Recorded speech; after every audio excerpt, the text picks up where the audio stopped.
everybody, and welcome to episode 13 of the Plot Pilled podcast. We should start numbering our little notes here, so that way we should actually. That way we can remember what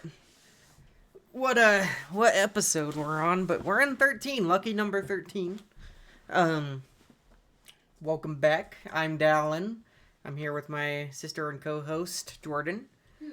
And we have some, this is going to be kind of a chiller episode, I feel like. Yeah. It's not going to be as emotionally high as the last two have been. We're not going to be angry in this one, at least, or annoyed or perturbed. No, we need to chill. Yeah, I think both of us have had a long week, so. Yeah, no, I've had a long ass week, dude. That'd be an understatement. It's not been good, but No, it's not been kind. hopefully we can do this one, and then tomorrow night we can do some BioShock and have some fun with that. So I'm looking forward to that. So we got the Newsflash segment over the weekend. I gotta change these names. We have the Newsflash segment. I'm probably gonna call this the Daily Dose. I think that'll be There you go. the Daily Dose. The Daily Dose. We have Gremlins 3 with Steven Spielberg has been the microdose. I like that. The microdose. I like that. Gremlins 3 with Steven Spielberg has been announced. I've never actually watched the first two Gremlins movies. I've seen the first one. I've never watched them. I'm gonna be real. I did not realize there was a second one. I had no clue. Like, I know the concept, right? It's one of those movies that, like, I've always heard about, but I've never actually sat down. I've never had the drive to sit down and watch it. It's like Home Alone. I've never watched the first Home Alone all the way through. I've seen bits and pieces. Mm-hmm. I've seen big chunks here and there. I've seen, like, the ending 20 million times. But I've never actually sat down, watched Home Alone 1 from beginning to end.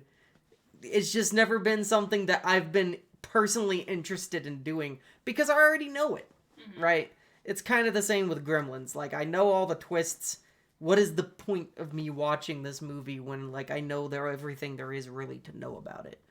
But maybe with this new movie coming out, maybe I'll actually sit down and watch the first two. Right, at least the first one. I don't know if the second one's any good. I like the first one. It's just one of those 80s cult classics that everyone knows and everyone's familiar with. And the fact that Steven Spielberg's on this one gives me hope that it'll be good. Yeah. Even though it's like decades later, but it could still be fun. I mean, he did Super 8, which I know was a while ago, but it's one of my favorite movies. I love Super 8. Me too. Super 8 is probably one of the best J.J. Abrams directed things too. Like, it probably is. Like, yeah, I would agree with that.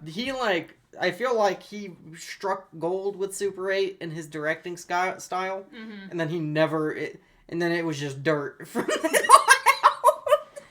on out. I don't like J.J. Abrams, if that's not clear. Because you wonder how much Steven Spielberg kind of put his touch into it too. It's like, no, dude, no. Yeah, the thing that annoys me about J.J. Abrams is that he's a great idea guy. He's a fantastic idea He's guy. He's not a good fucking finisher, closer, or even continuation guy. Like, he's like Dave Filoni. Yeah. Dave Filoni, excellent idea guy. Don't give that man a pen. You can have ideas, you can shoot ideas, give those ideas to actual writers, and then have them write it, please. Yeah, I agree. That's always been my thought of that. But yeah, no, I'm looking forward to something like Gremlins 3, as long as they do it right. Right? Well, like I said, Steven Spielberg. The only reason I flagged this one is because he is involved. So I was like, it might be worth keeping an eye on. Yeah, because I don't think he's even involved with the Jurassic Park movies or the Jurassic World. Those have gotten so out of control. I don't know what's going on with those. I don't know what they're doing either. Like I said, I've always thought that Jurassic Park should have evolved into a horror film, like R-rated horror slasher film, because that's where dinosaurs should belong. And nobody's done it. Like, I'm surprised nobody has tried to do, like, a Jurassic Park, but, like, really dark and horror, like, where you just get stuck. Like, these people just get stuck in this island, and, you know, you get those really tense scenes. No one's done it. I don't know why that's not a thing yet, but hopefully. I mean, the way they're going. Yeah. It could be soon. Someone has to make a Jurassic Park killer movie. That's gotta happen. Like, there's an actual serial killer. No, what I mean is, that? like, you know, it's the term of, like, right, there's people who call, like, certain games the Skyrim killers, because they come up with a very similar concept, but do it better than Skyrim. Oh, That needs to be done with Jurassic Park. Oh, I feel like there needs to be, like, a franchise or a movie or something that does the concept of, like, Jurassic Park, but better. And I think that would be really cool. I think the first one's great. Oh, yeah, no. No, yeah, I love the first. I actually love the first two. I think the first two are great. Three's okay. And then, yeah, all the worlds are horrid. I went to go watch the second world in theaters, and I literally, by the end of it, had my head in my hands. It hurt my brain so much to even consume that movie. But yeah, Gremlins 3. Super exciting. And then we have one that I'm very excited for, which is K-Pop Demon Hunters 2 is official. Yep. It's coming out in 2029. I'm gonna be 30 years old when this damn movie comes out. Dude, 2029? I really hope they kind of... I mean, see, like, a lot of people are like, well, I hope that, you know, they just stay with the movies, blah, blah, blah. Because I know a lot of people get annoyed that everything has to be a franchise now. But I think K-Pop Demon Hunters has the potential to be, like, something really cool where they can make TV shows off of it.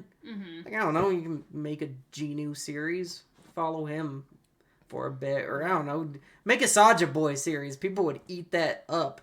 If you gave us fucking those four guys just going on their own adventure, like, that would be really cool.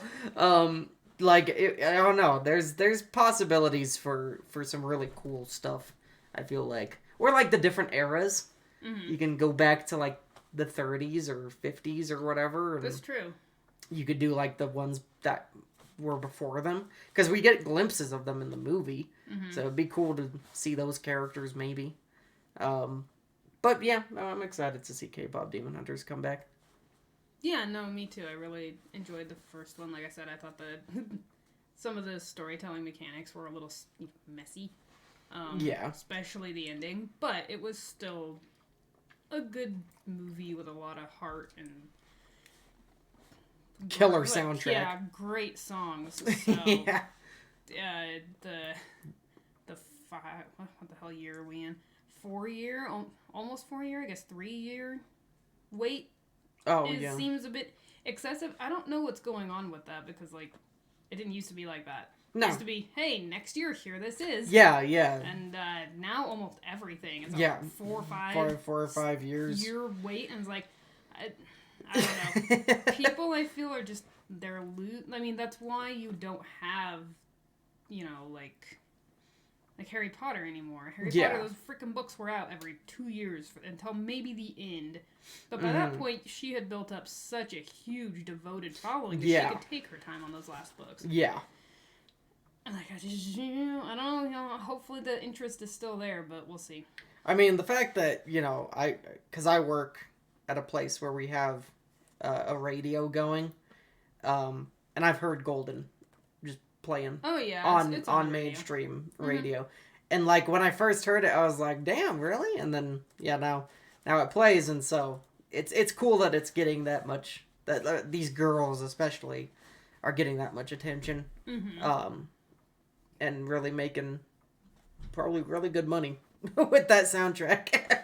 Oh yeah, I'm sure they are. I'm sure they're making bank. Yeah, but no, I'm excited for K-Pop Demon Hunters too. Yeah, I agree. The wait is a little excessive in my opinion. I just don't know why. I understand animation takes a while, but, you know, like, it's just, it doesn't have to take that long. Especially if you have a whole team. Like, for Has-Been Hotel, I cut it a little bit of slack because it's more indie, but with, you know... Even they got their second season out in a couple of years. Yeah. Which still, again, is pushing it with people's attention spans, but... Yeah. Yeah, and but, like, this is Sony we're talking about. Right. Like, this is a massive, multi-billion-dollar company. I think you can get it out in, like, maybe 2 years. You would think, yeah. But, I mean, I don't know. Maybe the industry has just changed that much, or it's just got... I mean, hell, you know, if freaking Stranger Things has to take 5 years out of its time just to make a single season, I guess. I suppose. But that's the thing, though, is it's setting up this new precedent. Yeah. And it shouldn't be, because, like, well, you're gonna lose people. I'm sorry, Stranger Things, you've lost me. I'm gonna watch it because I want to see how it ends, but... When it's a difference of, like... After that, I'll probably never watch Stranger Things again. I'll never think about it again. Like, it won't be... It's not gonna be this long-lasting thing that it could have been if, A, the writing had been better, and B, they had moved their asses on getting the seasons out. Yeah. Well, and, like... But... I feel like... You know, it wouldn't be that bad of a deal if we were getting quality. But... Like, I don't know what happened where apparently quality and quantity has to go down. Because, like, yeah, you wait more years for less quality. That makes no sense. Or the same quality as we were getting when we were able to push stuff out in a year or two. Yeah. What? I don't understand what's happening. That doesn't compute. Like, you should, if you're taking that much time, it should be way better than the first one. In my opinion. The studio that comes and closes that gap back up is gonna, like, there'll be such a raging success. Oh, yeah. Like, oh, look, consistent content. Yeah, consistent content and quality. Damn. Yeah, and quality. Woohoo. If I had the money, dude, that's so what I would do. I would start a studio so fast. I feel like that's the key word. It's consistency. It's the... Like it's consistency and quality, like you said. Consistency and not in both quantity and quality. Oh yeah. That we used to get, and now we get neither. It's like what? What are you doing? Right. What are you doing with all that time? Yeah, I don't know. I don't get it. Anyway. Yeah. Moving on to a couple of books that are getting TV series adaptations that I thought someone in our audience might be interested in. Yeah. The first one's Dungeon Crawler Carl, which has a very small but very devoted fan base. And actually, I kind of want to go pick up these books now. I know of the books. I've never read them. Mm-hmm. But it's getting a TV series. And it is about this guy who gets taken by aliens along with his ex-girlfriend's cat. And he and the cat have to participate in the aliens, like, live-streamed game show. And it's like, so it's like a mix between, because it's dungeons, so it's a mix between dungeon, like D&D, and what did I say, Maze Runner? Like Maze Runner, yeah. Or like... Ender's Game? Yeah, or like, well, not really Ender's Game, because it's, but like, or like the Truman Show or whatever. Yeah, yeah, or like Squid Games. Yeah, kind of like Squid Games, but it's televised. Yeah. So all the aliens are watching it and stuff. But it's about this guy and this cat. Princess Donut is her name. That's such a good name. Yeah, getting through the dungeons together, and it's just this really funny, like cute, but with super like over the top violence, sci-fi fantasy. So yeah, that this guy and this cat. I really like that. I do too. That sounds like a lot of fun. Right. Like, yeah, even if I don't go pick up the books, I'm gonna watch the show. Yeah. It just sounds hilarious. It's really cool that something that kind of has a smaller niche audience is getting something like that. Mm-hmm. Makes me wish that Worm was getting something like that, but I digress. But I can hope, I can dream that one day we'll get a Worm adaptation on screen, but it's probably never gonna happen. Because Wild Bow has been approached multiple times, the author. He's been approached multiple times to get that series into like a TV show, and he's never agreed with where the direction that they want to take it. That's fair. Either they want to sanitize it completely and like make it PG-13, which he's like absolutely not. Yeah. Or like I think also with just how stupid a lot of fucking production companies are, I think he is kind of smart enough to realize they're going to ruin it politically, because it is I mean, like, there are political things in Worm, but they're done with such care and fucking nuance that it's refreshing. And yeah, I think that's another reason why he's like, nope. That's fair. I feel like I see now. We're talking about the timeline being sucky, and I think the dynamic that actually needs to change in entertainment is that when you do buy the rights to make someone's book into a movie or a TV series, that author should retain majority creative control. Yes, in my opinion. I agree. Like, they made it. Yeah. You didn't. Yeah. You didn't do anything. No. All you did was spend money to get it. Right. Well, and I understand that adapting it to fit a movie or to fit a TV series, things do have to change. Yeah. You have to make certain changes. Of course, yeah. Books do not convert one to one. They're not like manga. Yeah, no. I understand that. And I'm not saying as a book writer myself that I would have any clue how to write a TV show. Mm-hmm. I would let the people who know how to do it. But I would be sitting there the whole freaking time being no. Yep. No. Yeah, that's fine. No. Yeah. Like, certain things you don't need to change. Yeah. But they change them all the time, and it drives me nuts. Mm-hmm. So it's like, I feel like there's just a lack of respect, too, for the fact that this person slaved away over this book for probably years. Yeah. And you're just going to come along and do whatever the hell you want to with it. See Wheel of Time. See Lord of the Rings. Not that one, but Rings of Power. Yeah, Rings of Power. The trilogy's fantastic. Yeah. Is a fantastic adaptation. The Rings of Power is garbage. What else has been completely destroyed? Witcher. Yeah. Yeah, so it's even though that's a plagiarized piece of work that they... yeah. But, you know. But still, Yes, Witcher is plagiarized, by the way, for anyone that's news to you. It's plagiarized from Elric of Melniron. If you go and read Elric, you'll realize, oh shit, this is like ripped from that. Yeah. But, yeah. But anyway, yeah, so it's just one of those things where I don't blame the guy for being really picky and being like, nah. I mean, Brandon Sanderson, as much shit as I like to give him, his books have yet to be made into a series. Yeah. And it's not because the guy won't sell the rights, but I think he's big enough, kind of like J.K. Rowling, where he can throw his weight around a little bit. And so I think that intimidates other people from buying it. I'm kind of hoping that's what he's doing. No, he sold it, but they've never actually made anything. Mm. So, like, I'm kind of hoping that he's like, no. Like, whatever direction you think you're going to go in, this is not yours, it's mine. Yeah. And if you're going to adapt it, you're going to have some freaking respect for it, or you're going to F off. Yeah.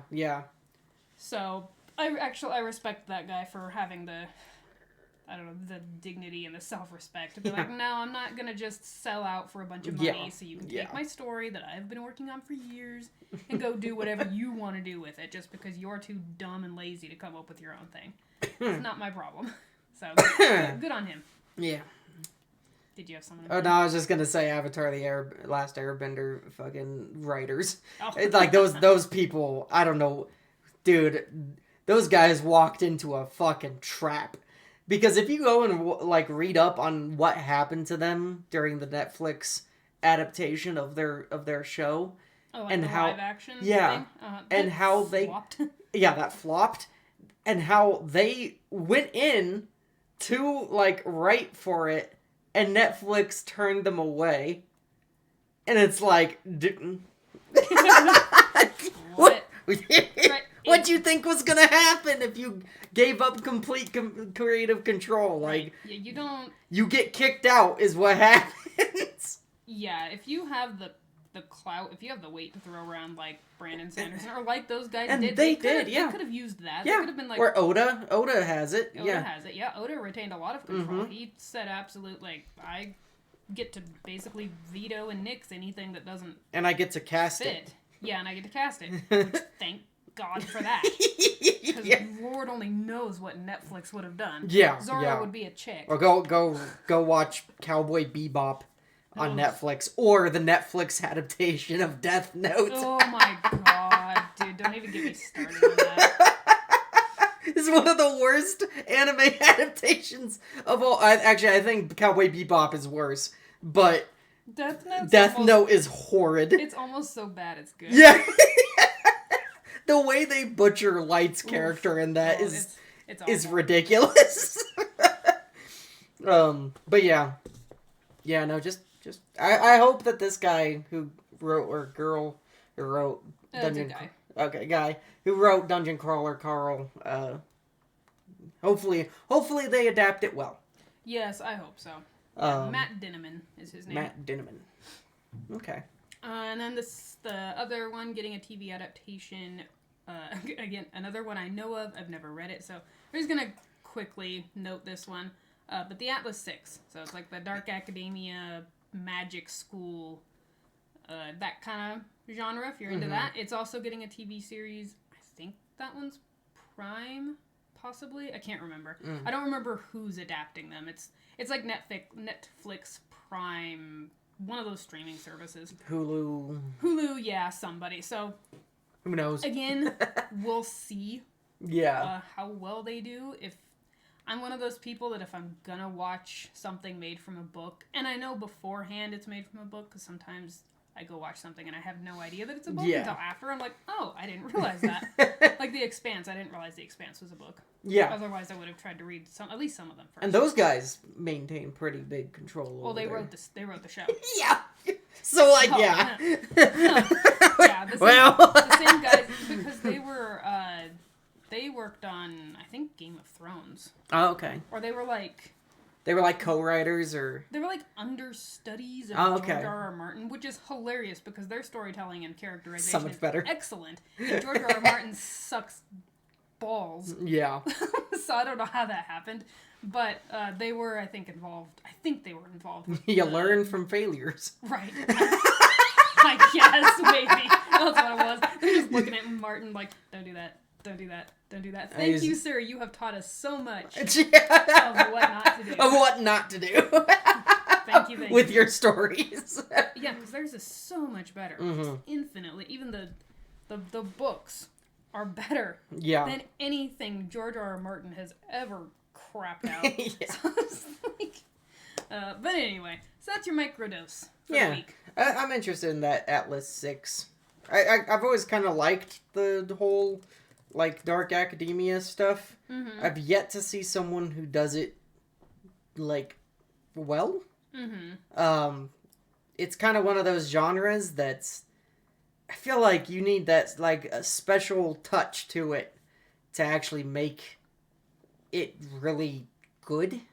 And I've yet to see someone actually like fully take it, because that genre does have a lot of potential. It's got a ton of potential. The only one I've ever actually read in it is what is it called? The Ninth House by Leigh Bardugo, which is like, let me back up. I really enjoyed Six of Crows by Leigh Bardugo. That duology was really, really good. I could not stand The Ninth House, but it was the weirdest book because I also couldn't put it down. I was like, I need to finish. It's like a Cassandra Clare novel. Almost, except I could never get into those. But it was like, I'm trying to think of another equivalent where it's like, what the hell is this and why am I reading it? Like, it was just not well written at all. Yeah. The main character was annoying. The relationship was annoying. The plot it was loose and messy, and it was not well concocted, I guess. It was just one of those books, but I've never had that experience. And I was texting my friend Jen as I was reading it, because she and I were reading it at the same time. Yeah. And I don't know how many texts I sent her, and I was like, I don't get this book. I freaking hate it, but I can't stop reading it. Like, I need to finish the damn thing. But I did not pick up the second one, so that tells you, no, I truly did not enjoy it. It's just for some reason it was like this compulsive need to finish the damn book. But then the ending was idiotic. So I was like, well, no thanks, I don't want to do that. So I quit reading it. But no, the Atlas 6 is one that exploded on TikTok. Yeah. Book talk. It was actually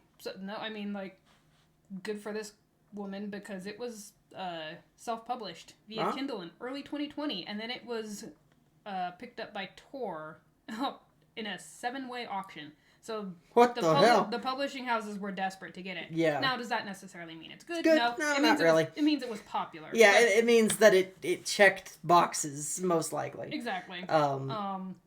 Well, maybe, yeah. To be profitable. Probably, yes. Yeah, to be profitable. Yeah, it did. It ticked boxes to be profitable. Yeah, it's like, you look at some other really, really popular book series on Book Talk, and you've got, again, was it Bone, whatever the hell? Throne of Glass is one that ACOTAR, is that ACOTAR? I think so. That series, which I could never get into. Was so kind of to go on too much teenage. Yeah, no, to go on to like a kind of a little bit of a tirade here. I work at a place that we have Halloween contest.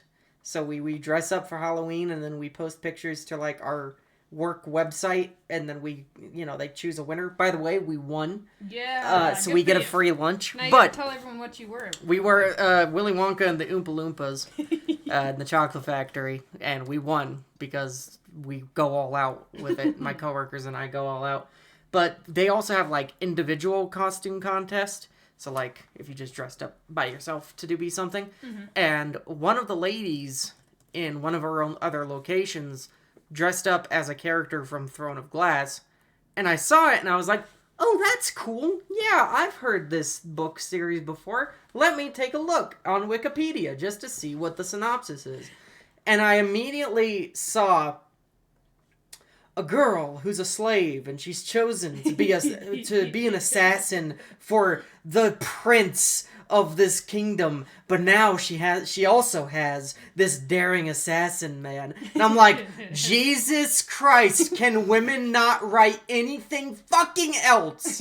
I swear to God, how many times have I seen this exact same story, just different setting? Like, it's ridiculous.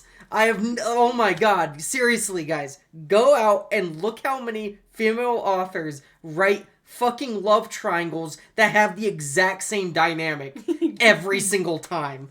It is tiring. It is so tiring. I mean, it's YA. Yeah, I hate it. That's why I really liked Six of Crows, because it was completely different. It didn't do that at all. And I was like, this is brilliant. And then we go to Ninth House. I'm like, what the hell, Lee Bardugo? Did you have a lobotomy? Why did you write this? Right. What happened between Six of Crows and the Ninth House? She just had a concussion in between. She's got like severe brain damage in between or something. I don't know what happened, but I don't know. Anyway. Yeah, so anyway. If you're a fan of Dark Academia, I believe Atlas 6 is YA. Or just if you know the Atlas 6 and you're a fan of it. If I look up a synopsis and it involves one girl and two guys, I'm not reading it. Like, it's just, unless you tell me otherwise, like I'm not reading it. Well, it's about six students total. Okay. So that still leaves plenty of room for a freaking love triangle, but I don't know if it's in there or not. Well, as long as all the 6 get fucking, just attention, right? And it's just not 3 of the 6 and then the other 3 go and fuck off for like 10 novels. Yeah. Like as long as all 6 of them do something, that's all I care about. Like Umbrella Academy, like that was a good example of you have 7 characters, I think. 7 characters. For which one? Sorry. Umbrella Academy. You have 7 characters, right? I think so, including the dead one. The chimp too. Yeah. Well, and then the dead one. Mm-hmm. I forget the names. I remember Klaus, and I remember Victor, and that was it. That's about it. Yeah. And Diego. Yeah. Luther. It was Luther, not Victor. Luther. Luther. Okay. I don't remember. But like, yeah, like, and I just remember it falling off. I remember the first season being really good, second season being okay, and third season being absolute shit. Well, yeah, third season just didn't even look good, so I was like, I'm gonna skip that. But anyway, yeah, no, as long as all 6 of them do something, that's all I care about. We'll find out. We'll see, because you're getting a TV show. Yeah. So, I don't know when they come out. There was no release date. They were just announced not too long ago. Oh, The Fourth Wing is also... I've heard bad things about that. Oh, I have too. But again, if you're a fan, hooray for you, you're getting a TV adaptation. Now, they might rush it and it might suck. So, Yeah, I've heard... You may not be happy about it. I've heard bad things about The Fourth Wing. I've heard so many people like trash on that book. That's because it's huge. Yeah. There's always going to be a huge hate for super... And it might suck, too. It might be like another Twilight where it's like, what the frick is this? Why are people liking this? I don't know. I read the crap out of Twilight, though, so I can't say much. It was totally my vibe when I was in high school. Just every time something like this gets made, though, I look at my Warriors books and I just fucking sigh, dude. There's so much potential. That's fair. Nobody wants to take a chance on it, and it makes me so sad. You gotta start your own studio. Yeah, dude, I'd fucking buy the rights to make a Warrior series like that. It would not even be funny. But anyway. All right. We're going on to our weekly spotlight, which I'll come up with a name for at some point. And today we are talking about the personally my favorite arc. And I don't know about Jordan. I think it's our second favorite. It's in the top 3, it's in top 3 of One Piece, which is the Water 7 / Enies Lobby arc, which, full disclosure, we're going to be spoiling as we talk about it. Yeah. But it's one of my favorite arcs for a reason. For one, I think it is one of the most heart-filled arcs, in terms of just character development. Long week, y'all. Long week. Of character development. Like, you have the whole Usopp thing, and then you have the whole Robin thing, and then you got Frankie, and then you also have, like, Zoro, and he's off doing his stuff, and then, like, Nami's kind of going through something at that time, and so is Chopper, and, like... And then, like, Luffy, of course. And so, like, all these arcs come together, and it's just... it just fits perfectly. And no character gets left out, which I think is one of my favorite things about it. Mm-hmm. But, yeah, like, it's right after Skypiea. They drop in, drop from the sky, and land... not too far away from Water 7, which is probably my favorite designed island in the entire series. I agree with that. I love that place. I want to live there. Yeah, no. Like, Jordan and I have said multiple times to each other, if we were to live anywhere in the One Piece universe, it would be Water 7. Like, that's my home. Hands down. Hands down. Like, that's my home right there. Yep. Like, even though it gets flooded, you know, every once in a while, they're still prepared for it, and, like, everyone kind of just shrugs and says, yeah, don't worry, we're good. Right. You know, no one's really too worried about it. As long as you evacuate in time, that's all that matters. But yeah, the fact that it's this... Like, Oda was on a fucking streak when it came to creativity for this part. Because, like, it's a city that looks like a giant water fountain. Yeah. And it's so cool! It is really cool. The setting is definitely, in my opinion, the best one in all of One Piece. Yeah. Which is saying something, yeah.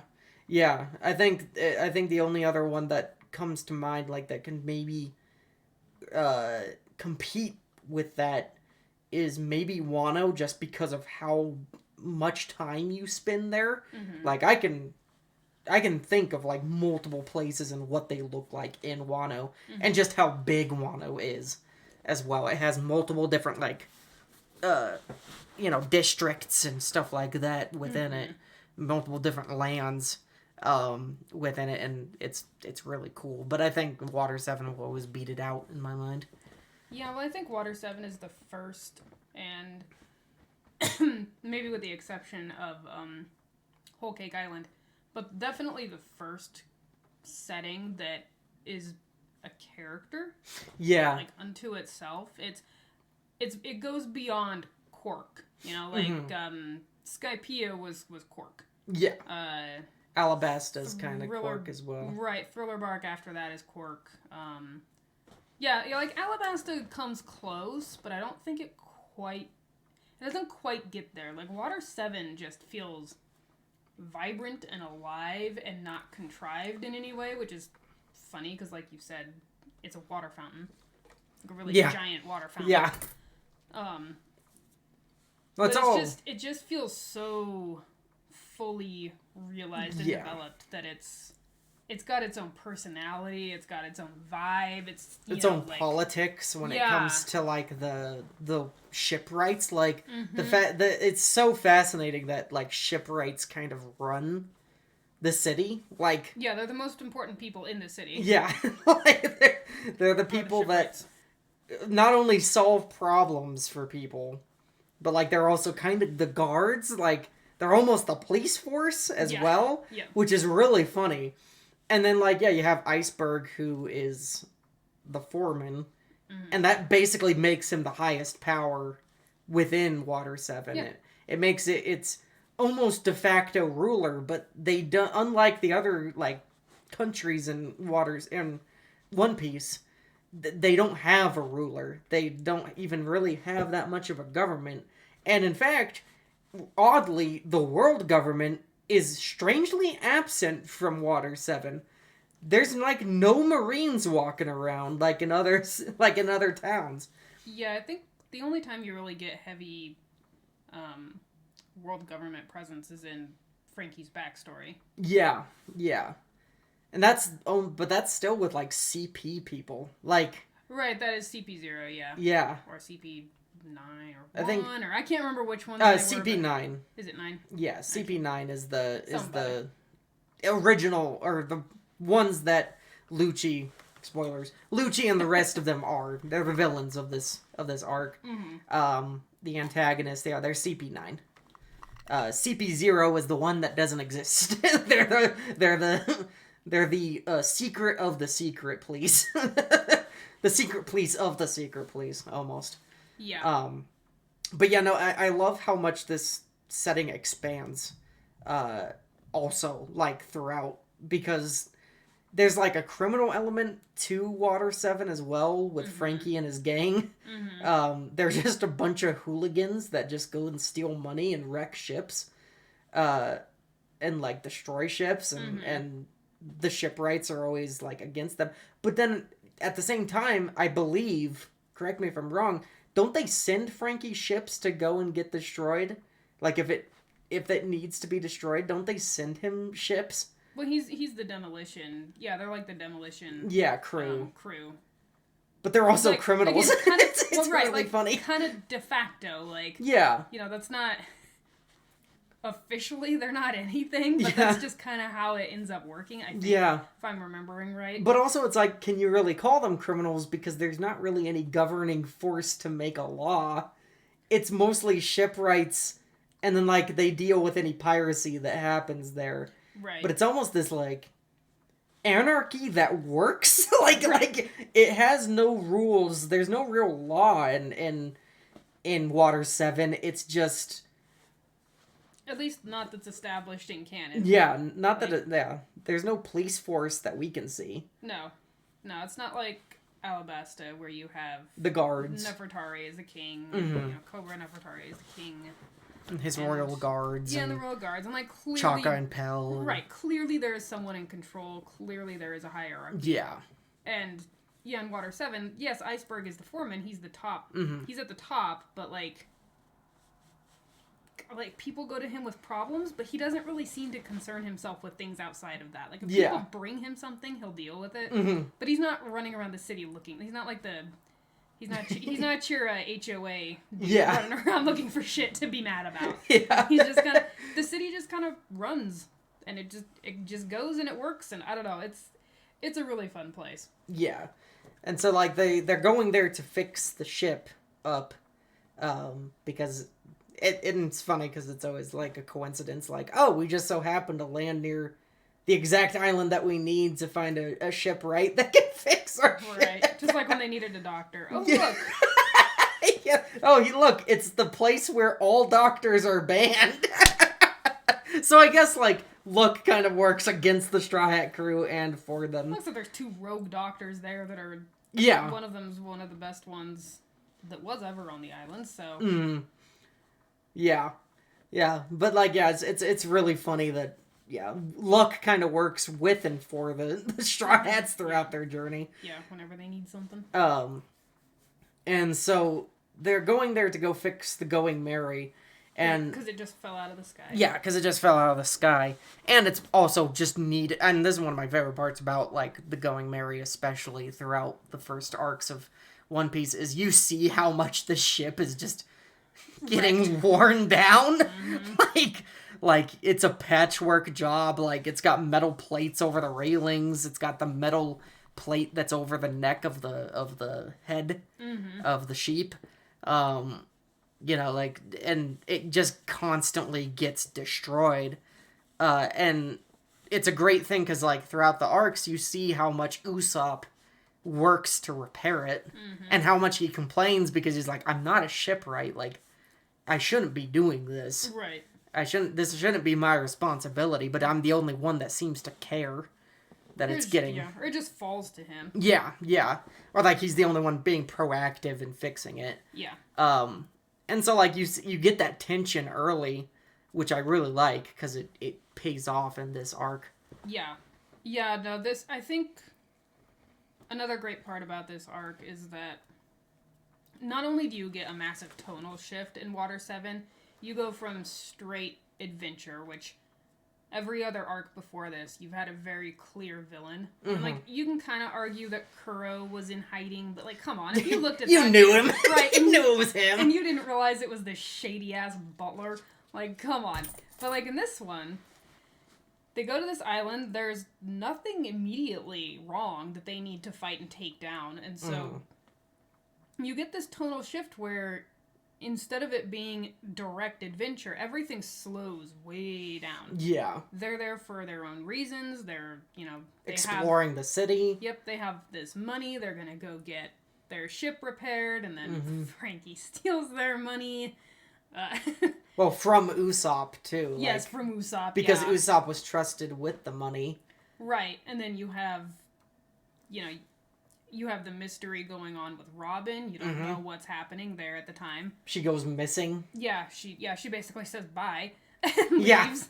And you don't know why, and it's because some masked person has shown up. So you have all of these things layering on top of one another, and on top of that, you also do have this really slow building tension between Usopp and Luffy that finally comes to a head in Water 7, which is who's the captain, really, and, like, Usopp keeps, pushing on that a little bit. Yeah. And it gets to a point where one of the best episodes in the whole show, first of all, happens in the ship. Yep. And I'm skipping ahead a little bit here, but happens in the ship between Usopp and Luffy. Mostly them. Really the whole crew, but mostly those two, just going at each other. Yeah. And they finally have what you think is never going to happen, but they finally have a falling out. Yeah. And then they have a duel. Over the ship, because they get the news from Iceberg, right? Kaku. Kaku, that's Kaku right. tells Zoro that it's... that looks at it. Yeah, that's right. Kaku tells Zoro it's irreparable. That it's unfixable, And, yeah. Because the main wooden part, I can't remember what the hell it's called, but Me the neither. main wooden The bow? part, maybe the bow, it's basically got a huge crack in it. Yeah. It's like a foundation of a building having a crack in it. Like, if that happens, good luck fixing it. Yeah, yeah. Or like your axle breaking on your car. That's what it's like. And, like, I think Kaku tells him, like, you maybe have, like, 2 good weeks to sail on her, and after that, it's done. Yeah, it's like, just I don't even know if he gives him a time, but I think he tells him that, like, it's basically not safe, actually, to sail out of here. Yep. And, I recommend getting a new ship. Right, like, it's basically condemned. You really cannot sail this thing back out of Water 7 unless you want to go drown. Yeah. And so Luffy is like, okay, well, that's fine. We'll just get a new ship, because he's Luffy, and he doesn't get attached. Or he does, but not in traditional ways. And he also doesn't want... Like, he just doesn't show that he is disappointed. Like, Luffy is deeply disappointed that Going Merry's going to go away. Right, but there's nothing he can do Yeah. about it, so he doesn't dwell on it. So he's Yeah. like, okay, well, we'll just get a new one. Yeah. And that friggin' sends Usopp into a spiral, Spiral. because this is not only the ship that was gifted to him by his Girlfriend. pseudo-girlfriend. Yeah. You're not really... This is not really stated, but... Yeah, it's basically there, though. his love interest. Kaya, yeah. His Kaya. love interest. We'll just call her his love interest. Yeah. Gifted to him from her. Really close friend, at least, Right. yeah. But it's also the thing that he has been pouring all of his energy and love into Yeah. the whole time. Yeah. So you get that coming to a head on top of all the stuff going on with Robin, on top of, like, all of a sudden things start, like, it starts slow, and then that argument happens, and then shit just explodes. Like, shit hits the fan, and it goes everywhere, and things speed up so fast. Yeah. And I think it's it's the first time that you see a different kind of storytelling from Oda that breaks the norm. Breaks the formula. Breaks his own pattern and his own formula, and I think it's one of the reasons it's so powerful. And in a long form piece like One Piece, yeah, having those arcs in there is incredibly powerful, and I think he learned that from Water 7, because after this you have several other kind of lighter arcs, and you have frickin' Marineford.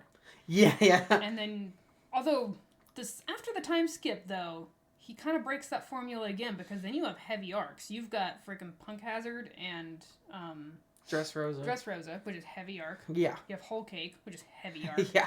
You have Wano, which is afterwards. Yeah, Wano, which is a really insanely heavy, long, heavy arc. And then like the Samurai epic is Wano. And then Egghead is probably one of the darkest that Oda has ever gone. I thought it was going to be another joke arc. I thought we were going to get another Skypiea Thriller Bark break arc. Because that's been, ever since he's done Water 7, that's been his pattern. You get a heavier arc, and then you get a lighter, fun arc. Like, right after Water 7, you get Thriller Bark. Yes. Which is one of my favorites, too, because I love Thriller Bark. It's just so hilarious. Much. The funny thing is, I hated Thriller Bark when I first watched it. I didn't like that one or Skypiea until I understood what he was doing. Yeah. And I was like, oh, he's letting us breathe. Yeah, he's giving you a buffer. Yes. And when you actually take those arcs as they are, instead of expecting more, deep quality from them, expecting more from them than what they are. I wouldn't use the word quality, though. Deep, emotional... resonance. Yes. Yeah. When you take them as comedy arcs. Yes, they are. Which is what they are. Which, the great thing about Skypiea, though, and Thriller Bark, is that they still deliver those. Because in Thriller Bark, you have Zoro going up against Kuma, and, that whole ordeal that he has to go through. Right. With you him. Still get a lot of emotional resonance at the end. Yeah. Skypiea is the only one I think doesn't hit that emotional resonance. No. But it's fine, because right after that, you get dumped into Water 7. So it's also fine, because it's fucking hilarious. It is hilarious. It's the funniest arc I've ever made. Skypiea's the peak of comedy of One Piece. It is so good. Yeah, if you haven't watched it, and you get to that, and you find yourself getting annoyed with Skypiea, just remind yourself, this is a comedy arc that's almost like a buddy road trip type deal, because of reasons that you'll see, but... It's hilarious when you just pull back and be like, oh, okay, I can just kind of relax and laugh. Yeah, no, whenever you cut back to Luffy, Usopp, and Sanji and that fucking boat is it is always fucking gold. It's so funny. Yes, it has it's got some of the best. We need to continue with our rewatch. Yes. And do a Skypiea deep dive or spotlight, because it's so friggin' funny. But yeah, if we want to kind of keep on moving with the conversation here. Yeah, no, and so one of my favorite things, like you said, is you have all these things kind of stacking on top of each other, and then the great thing is that they all relate to each other eventually. They all come back. Like with Frankie, because he's this very when you first meet Frankie, you're like, who the fuck is this guy? Who does he think he is?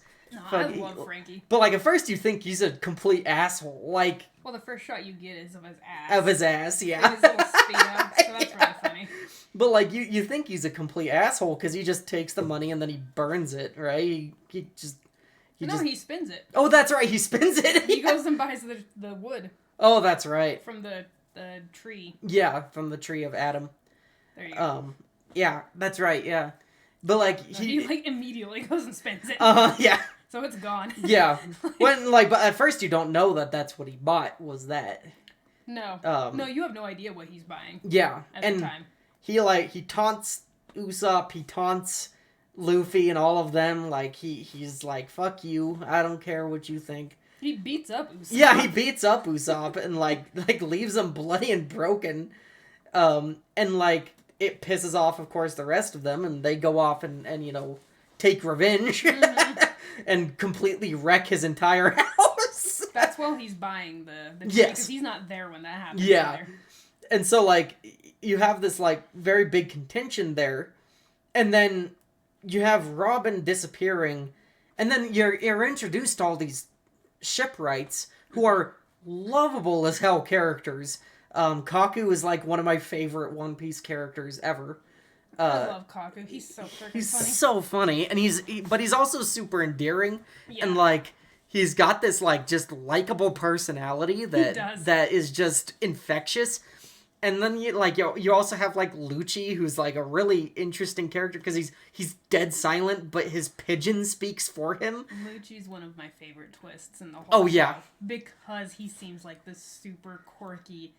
God, if you've ever seen Sydney White with Amanda Bynes, yeah. the one guy who can't talk unless he's speaking through his sock puppet. Yeah. That's what Lucci reminds me of. The nerdiest, shyest, like goofiest person you can think of, and then good Lord, never mind. I guess not. Yeah. Like, no, yeah. Lucci's a great example of like Oda taking something really silly and then just fucking twisting it into like this holy shit, I'm scared of you character. Lucci's terrifying. Yeah, because he's just a stone cold killer. I mean, he's a sociopath. Yeah, he's a sociopath. He does not care. Yeah, and like.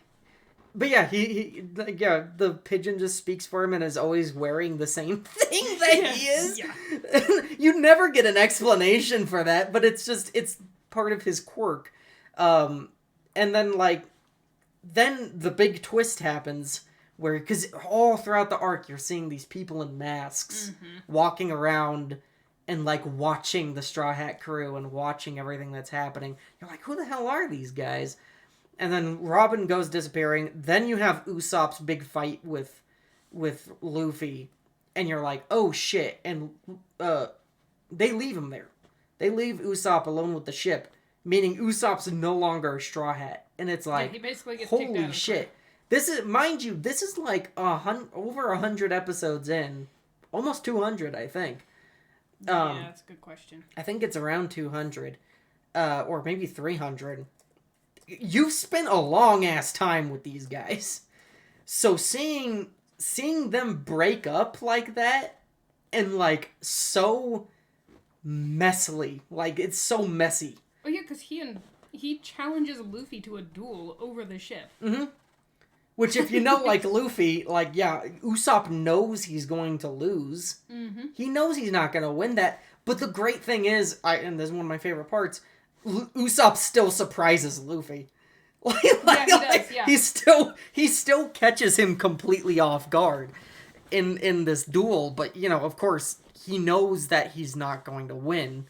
But even knowing that, he tries his hardest to fight against him. Mm-hmm. And the whole part where like Chopper, oh man, the whole part where Chopper fucking goes up to Usopp as he's like, first of all, Usopp's already been beaten up once today, and now he just got beat up by his best friend, and like Chopper goes up to him and just leaves him the medical supplies and then runs away crying.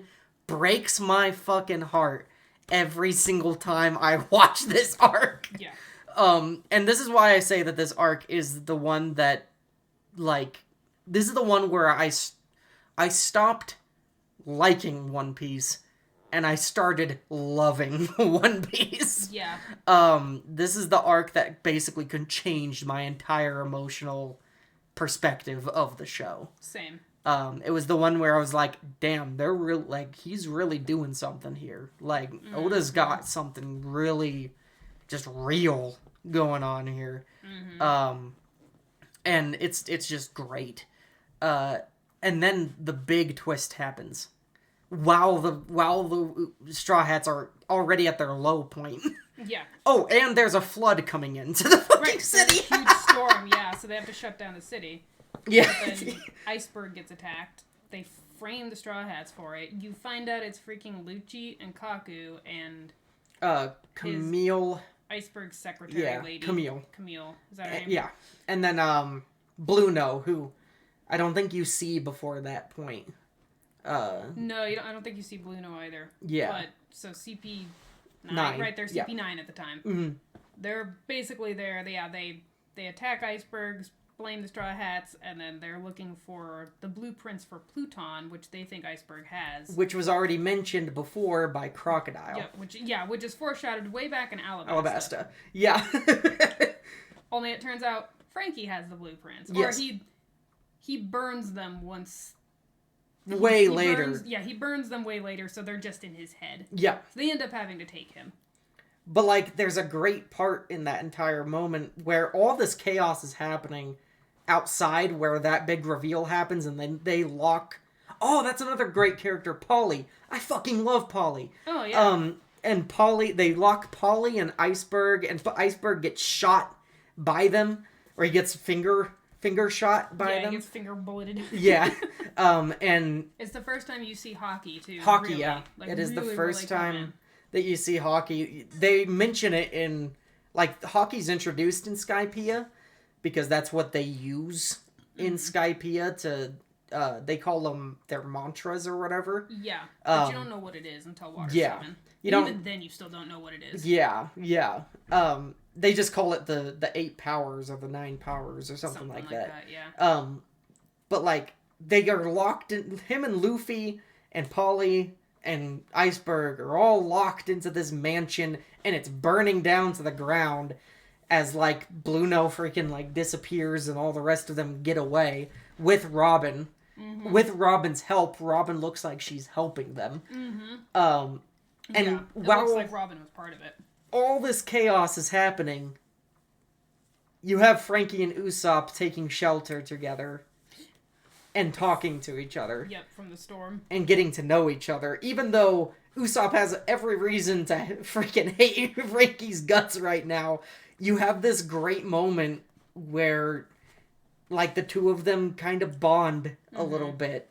And you learn more about, like, a great part, which is this arc brings back so much. In Skypiea, when Chopper is alone, or Chopper is alone on the ship, and he hears the banging of the hammer, and he sees a ghost repairing the ship. That's finally brought up and revealed what that is in Water 7, which is the Kloben... I can't remember what they call it. It's a German name. Yeah. It's an actual mythological creature in our world. It's the spirit of the ship. Yeah. Basically. And it's basically, the ship manifest. And it's so good. Like, that whole scene with Frankie and Usopp together bonding is great. Mm-hmm. And then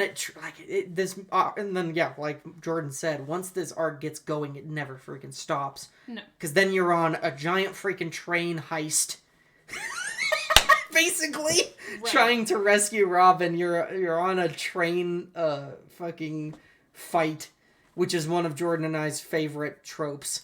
Yes, I love. I love anything stuff. I love anything that's mobile that people are fighting on. Like, that's... Right. Like, if it's, like, on top of cars, or if, like, they're on top of a blimp, or something, like, I love that shit. It's so good. I'm specifically trains. Trains are my... Yeah. Yeah.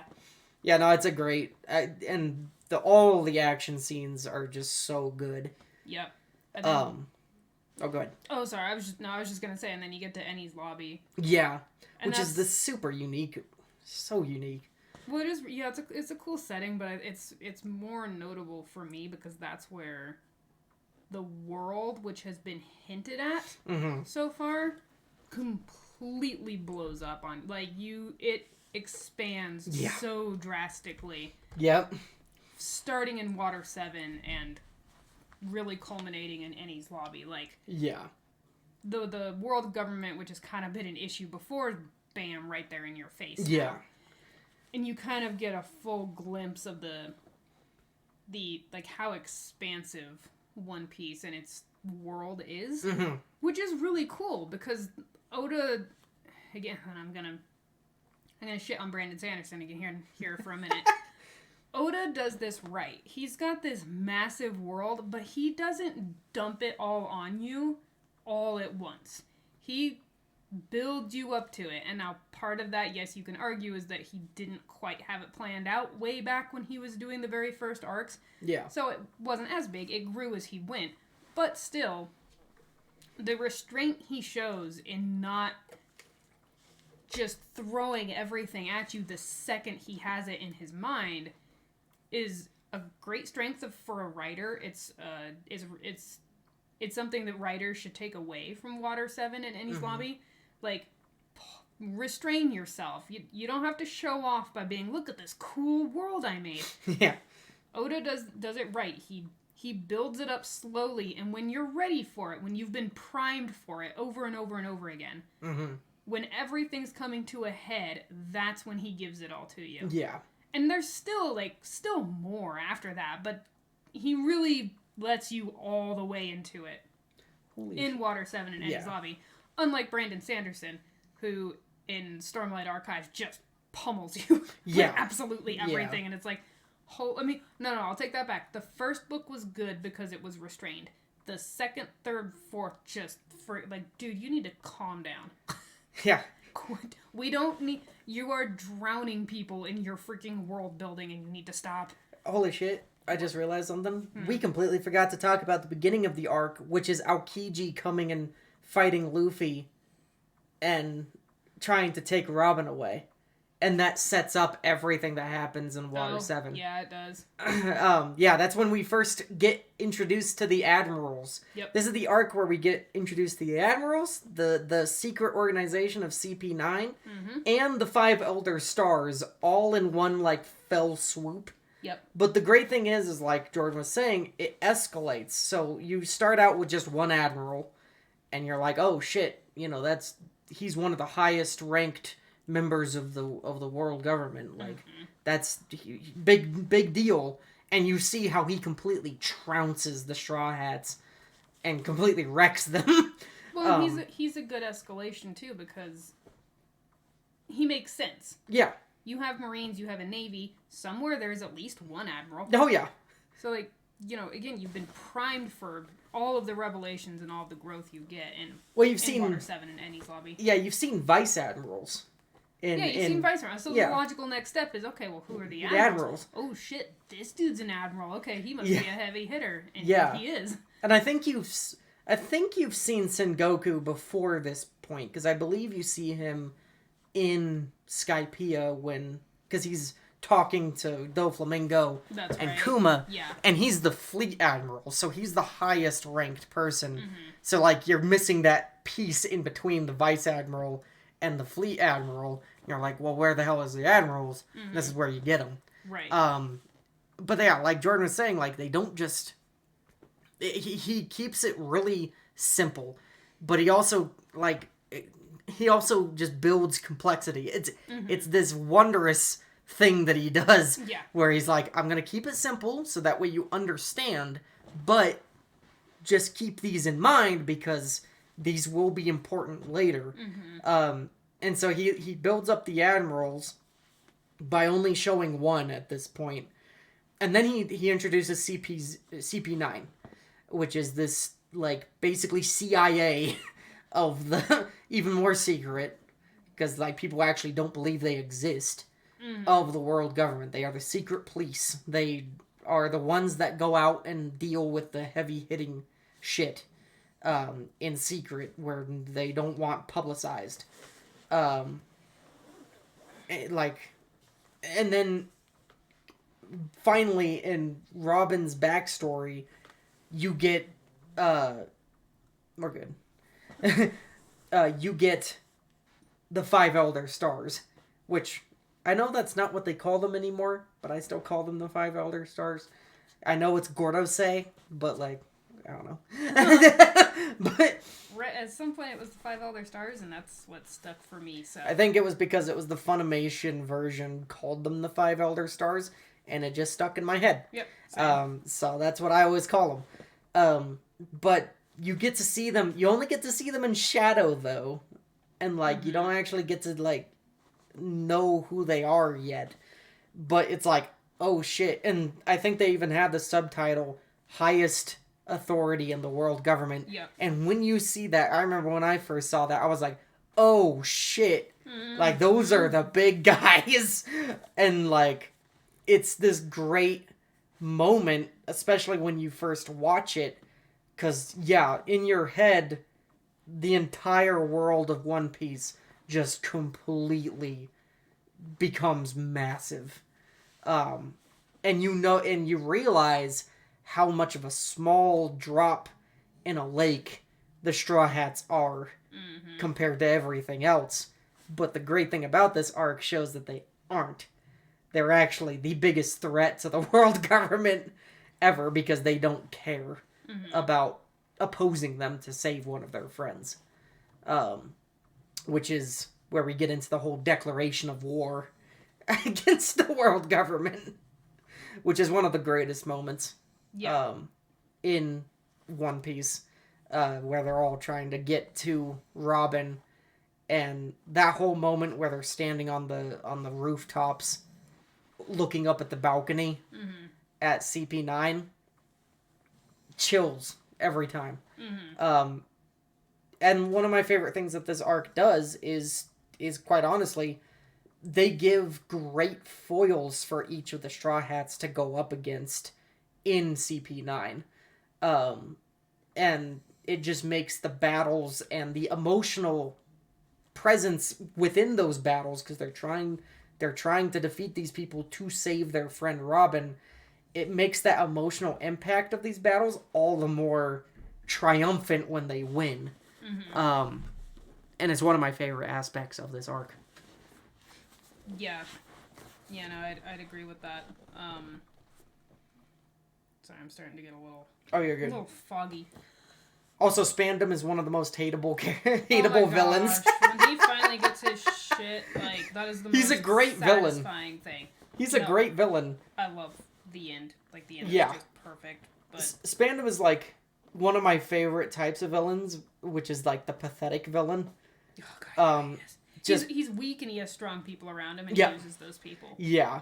And, like, you just kind of wonder, though, why Lucci never chucks him into the whirlpool, because I totally would. He reminds me of Padan Fane from Wheel of Time. Yeah. Like, he's very much like that character.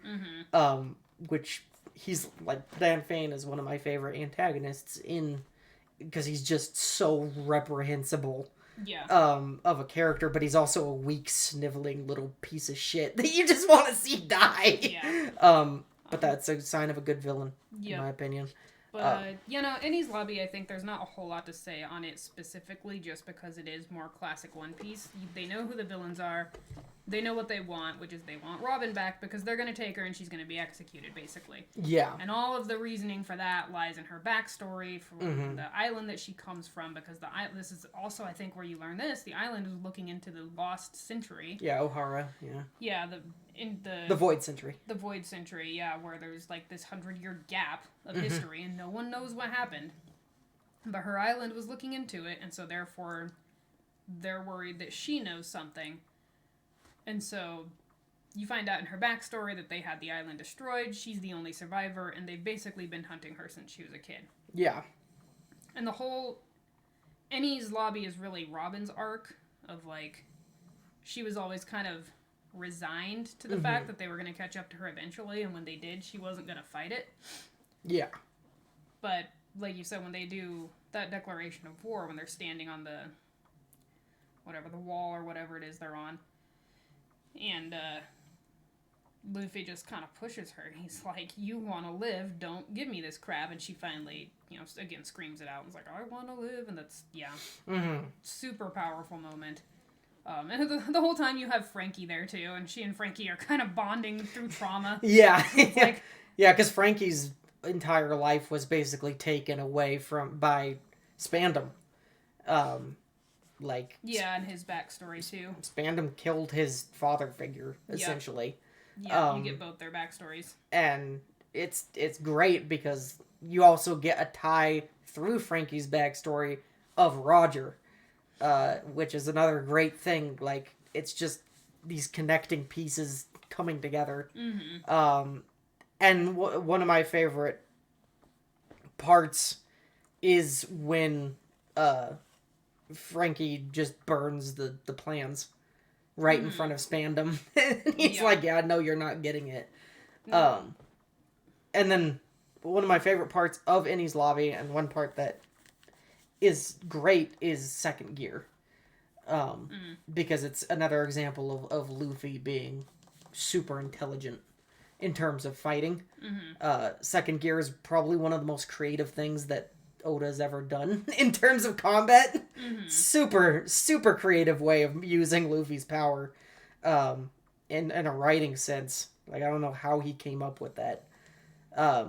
But yeah, no, it's a very emotional, impactful arc that just everything really ties together and just works with it. It's almost a perfect arc in my opinion. There's almost no flaw that I can really see in it. No, it does a great job too because again you don't get a whole lot of character arc. I mean, you have some character growth, but you don't have a whole lot, especially once they hit the Grand Line. But in Water 7, a lot of characters change quite a bit. Like, Luffy, I think, fully realizes what he's actually doing, trying to get the One Piece. He realizes what it's going to take, at least to a point. And he still chooses it. He's like, yep, I don't care what you say, world government. I'm gonna burn your flag, and I take my friend back, and I don't give a crap. Like, I see you, I realize you're there now, and I'm still going for it. And then, of course, Robin, her whole arc, Usopp's insane arc, which goes from fighting with Luffy over the ship to trying to go help his friends as Soge King, which is hilarious. Yeah, that whole part is so good. The whole part's so freaking funny. And then all the way back to, they're just going to take him back. And this is jumping to the very end, but they're just going to take him back in the crew. This is one of my favorite Zoro moments. And Zoro's like, hell no, we are not. Yeah. Because this shit is not happening again. And if y'all are going to keep doing this and playing games, I'm out. Yeah. It's like, do you have any idea? Like, Zoro's always the one that kind of understands the full gravity of what they did. But it's like the first time that you really get to see that. It is. But it's the first time he has to do it, too. He hasn't had to do it yet. Yeah. But it's definitely, I think, the first time Zoro fully steps into his role as first mate. And he calls Luffy, and he's, like, on his crap, and he's like, no, you cannot just take him back. Yeah. He has to be sorry. Yeah. And if he's not sorry, then we're leaving him. Yep, he has to mean it, too. Yes. He can't just say, I'm sorry. No, he's got to basically beg. Yeah. To be let back in. Yeah. And this cannot ever happen again. Like, otherwise I am done because none of you are serious if you're gonna, Yeah. If you're gonna do that. So, that's one, Zoro's when my boy, and I love that moment. When he says, so good. When he says the line, this isn't fucking kid shit. Not exactly those lines, but like not exactly those words. But he's like, we're not kids playing games here. Like, we need to start taking this seriously because we've just declared war on the world government. So like, and everyone knows our names at this point. Yep. So we need to, first of all, realize and accept that fact of life, meaning that we can't let dead weight drag us down anymore. You also can't let petty drama split up your crew. Yeah. Like, you just can't. Like, we all have to be committed. Right. And Luffy's the captain. When he makes a decision, that's it. You don't freaking fight with him on it. And you definitely don't challenge him to a duel and fracture the entire crew because you're being a butthurt little child. Yeah. That is not something we can afford afford. Like, he's basically like, we can't afford to do that. So if he's gonna ever pull that shit again, he can't come back. Yeah. Like, Zoro's not gonna let him back. I'm actually. I hope that Netflix One Piece gets to a Water 7 at least. I really do. Because I would love to see that in with. Played out. What is his name? Makio? Oh, oh God! Give me a second. McKinyu? I think it's McKinyu. I could be wrong. I would love to see his performance of that part. Yeah. Specifically. I would too. I hope they get to Marineford. I hope so. I don't think that's gonna happen. Probably but not. Probably not. It would be awesome. Yeah. Yeah, and how the arc ends is really great. How Frankie joins the crew is so good and so funny. Yes. And yeah, like my favorite part in the entire arc, or like one of my favorite parts in the entire arc, is you have this really interesting part with Aokiji and Robin, where Aokiji leaves her alone, but he talks to her, and like he tells her, you do realize we're never gonna stop chasing you, like you're, like, and when we catch you, you're dead. Yeah. Like, and she's like, I know, but I have them to protect me now. And Aokiji just kind of walks away. He's like, okay, I'll see you later then. And it shows this incredible depth to his character, and makes you wonder what the fuck he's doing later on in later arcs. It makes you wonder what the hell he's doing the whole freaking time. Yeah. So, like, you never quite understand what his deal is. Yeah, no. Like, we just got that with Kuzan. What? Or not Kuzan. Barcelino. Yeah, Borsellino. We just got that with Borsellino, like what's going on in his head. We still haven't gotten that with Kuzan. Well, him, you kind of understand. He's so programmed. Borsellino is so programmed to just, he's a freaking piece on the board, and he does what he's told, even when he really doesn't want to. Yeah. And that's kind of his shtick, and you're sort of waiting for him to, we're currently waiting for him in this show to get to the breaking point where he's like, no more, I'm not doing this anymore. And you don't know if he's going to hit it or not. Yeah. But, he's kind of going through it right now. Right. But Aku he's like... We mean Aokiji? Or Aokiji. I was like, that was the wrong name. Aki Inu is Dogma. No, I know. Yeah. Aki Inu, yeah, the wrong name. Aokiji is... You never really understand. Because he's an admiral, and you see how they wipe the floor with them later in Saga Odi. He could have taken Robin right there, but he doesn't. Yeah. And in fact, he was the one who saved her. Yeah. On Ohara when she was a kid. He was the one that kind of helped her get away. Yeah. On the ice.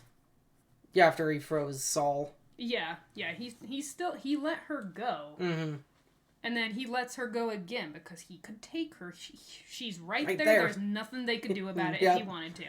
But he doesn't do it. Yep. He leaves. And so, we still don't know what his deal is. Yeah, because like later on, of course, he goes in and challenges Aki Inu for Fleet Admiral position, and he loses, and then he goes and freaking joins Teach's team, and it's like, what are you doing? What are you doing? And then he has to fight Garp, and it's like, what are you doing? Yeah, we still have no idea what his deal is. Yeah, I'm interested to find out. Yes, I'm very interested in Kuzan. But yeah, that's pretty much our thoughts of Water 7, so I think... That's us gushing. Let's get into actual storytelling. Just kind of... We're not going to gush again, but like... Very quick, to the point stuff that people can take away. Yes. We already went over the world building. I think world building, it comes down to details, really. Like, it's... Put a lot of detail into it, put a lot of thought into it. There's, let things... I don't know, just kind of let things flow. Yeah. World buildings kind of comes natural to me, so it doesn't... it's not something that I break down very easily. But if you want a really good masterclass in world building, just even a single setting, go take a look at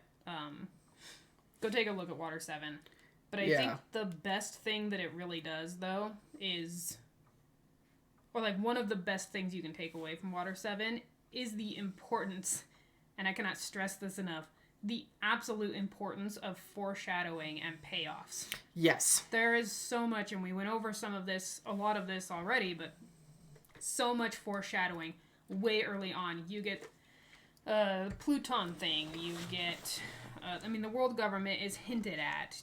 You know, you get so many things. You get all of Usopp's kind of always pushing at Luffy and pushing that boundary and the Going Mary's damage. Yep, the Going Mary's damage, the Going Mary's ghost thing, which comes into play later. Robin being able to read the poneglyphs, and she's the only one who can. Yep, she's the only one way back on Alabasta who can read it. That's why she's with Crocodile, because he needs her to read it for him once he finds the one they're looking for. Mm-hmm. All of this stuff culminates in Water 7, and it's why it's such a satisfying arc and a fulfilling arc, because it has been set up. Yeah. So just the importance of setup, I think, cannot be stressed enough. Yeah, paying off that setup. Yeah. In a very satisfactory and what is it? What am I trying to say? Satisfying way. Like it's the same thing. Yeah. I think I meant to say satisfying way, but I went into satisfactory. Satisfactory way. I feel like also with the world building stuff, it's very important how you present it to your audience. And Water 7 does it really well by letting things build up to those revelations of the world and making them as important as possible to draw very special attention to them, but then also just leaving them alone for a bit and letting them come back later is very important too. Just like kind of a more of like a, hey, these things exist, or this group of people exists. Remember that, and then kind of leaving them alone for a while. Yep. Which is a great way to build mystery and mystique around those people, especially if you make those people of power. Yep. You also have in Water 7 too, like the tension that you can create. And again, this is one of those things we talked a couple episodes ago about how death is not the only way to up the stakes. Yeah. There's a lot of tension built even from the very beginning of Water 7, just through everybody's kind of internal conflicts and what they want. Yeah. Frankie, they need the money. The Straw Hats need the money to fix their ship. Frankie wants the money to go buy this legendary wood from this super rare tree so he can build the world's strongest and coolest ship. Usopp wants to get the ship fixed. The ship cannot be fixed, and Luffy wants to get a new one, so that comes to a head. You have, obviously CP9 in here with their shenanigans. Wanting to take Robin away to execute her, and Robin going willingly with them because she wants to protect the Straw Hats from being harmed. Right, but then the Straw Hats wanting to go get Robin back, even though she went with them willingly, sort of under duress. And her not understanding why they want her back. Right. She's a liability in her eyes. Yep. And then with Frankie too, you also have his desire to protect the thing that his father figure left to him, which is the Pluton blueprints. And he's refusing to give it to the world government, so they're going to take him and they're going to try to torture it out of him. So you have all of these conflicting threads that pull on each other. And it's a really great way of building tension and upping stakes without having to, off anybody. Yeah. And their backstories obviously come into that. And then you also get power scaling quite a bit. Everyone jumps, well, not everyone, but Luffy, Zoro, and Sanji all jump up a level. They all gain new abilities. Yep. You've got Luffy with second gear, Zoro with his Ashura three-headed thing, which is my favorite thing that he ever does. I love that move of his. It is Asura, the coolest freaking thing. Asura. Yeah. And then you've got Sanji with the Flame. His flaming leg. Yeah. He sets his leg on fire. Yeah. I forget what exactly it's called. I can't remember either. But it's like something flambe. Yeah, something flambe. But yeah, his glowing, which again kind of foreshadows what he truly is. It does. And you don't get that until whole cake. Yeah. So again, set shit up, people. Yes. And then be patient and trust your readers and your viewers to remember. Yes. Or trust yourself to give them a little tiny reminder of, remember this thing way back then? When? Yeah. Now it's coming into play. Yeah. That thing was, because Sanji also has a line on the train that does not come into play until Whole Cake. He says, "I'm ill-bred." Yep. That is the only thing, but is the first glimpse you get into who he is and where he comes from. You don't get to know that until freaking Whole Cake Island, like 800 episodes later. Yeah, and then when you look back even to Skypiea, when he knows the Nolan story, he comes from the North Sea. Yep, comes from the North Sea. North so Blue. Again, that's just another example of how Oda just sprinkles in these little tiny little tiny breadcrumbs. Mm-hmm. And then when he knows he's going to have them pay off, they pay off like crazy because they've been there forever and they've been in the back of your head for years in One Piece's case. Yeah. Like, what does that mean? Yeah. You finally get there and you're like, oh my god. So he's a freaking master at doing that. He is, like, fantastic. I think that's my... Yeah, I think the final part that I would say is, like, just the backstories also of Frankie and Robin brings so much more to their characters. It really fleshes them out, and it adds more mystery to it that will probably pay off later. Like, who is Robin's father? Because they do mention him once. And then they never mention him again. Mm-hmm. And then with Frankie, if he does know the plans of Pluton in his head, does that mean he's going to have to build it eventually? Who knows? Right. So while resolving other nuggets of information, Oda just plants more in there. Mm-hmm. He's like, okay, just remember this and I'll bring it back. Yep. And like, now Jordan and I, where we're at, we're waiting for those to get resolved. I'm still waiting for those giant creatures at the end of Thriller Bark to be brought back. Oh yeah, the ones that invade the triangle and they make ships disappear. Yeah. Yeah. What the hell are those? Where did Lola go? Yeah, where the hell did Lola go? And what are those freaking creatures? Yeah, because she's gone. She's right there. She's in the triangle with those creatures. Yeah. Like, what? Yeah. Where is that coming back? I really hope Oda didn't forget about that. Yeah. Because I'm going to be really pissed if I don't get some sort of resolution on what the frick those things were and what happened to her. Like, I need to know. Come on. So yeah, but he might keep that one a mystery just because it is not. It's like the Bermuda Triangle. Yeah, you're supposed to kind of keep it a mystery, but I hope not. We'll see. I want an answer. So yeah, that was our spotlight. Go watch One Piece. Yes, because once you see the mastery of storytelling that Oda has, you won't be able to unsee it. And keep eating it up like crazy because he does so many things right. Not saying the guy's perfect. No. He stumbles every now and then, but.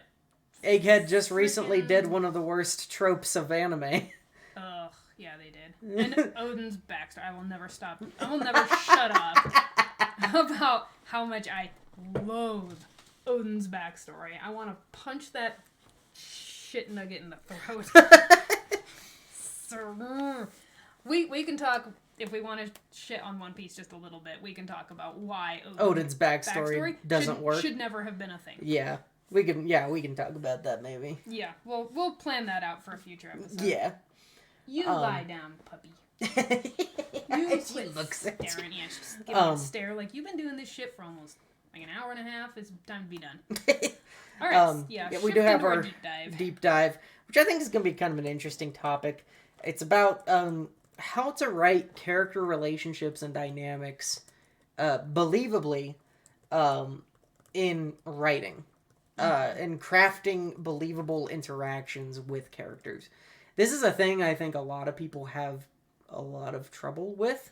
I think so too. It's hard. It is difficult. Because... So if you have problems with it, don't beat yourself up. It's freaking hard. Yeah. Because I think one of the prerequisites of being able to do this well is understanding people incredibly well. And not just yourself. Right? Because... Right, you really know how you would respond to a situation. Mm-hmm.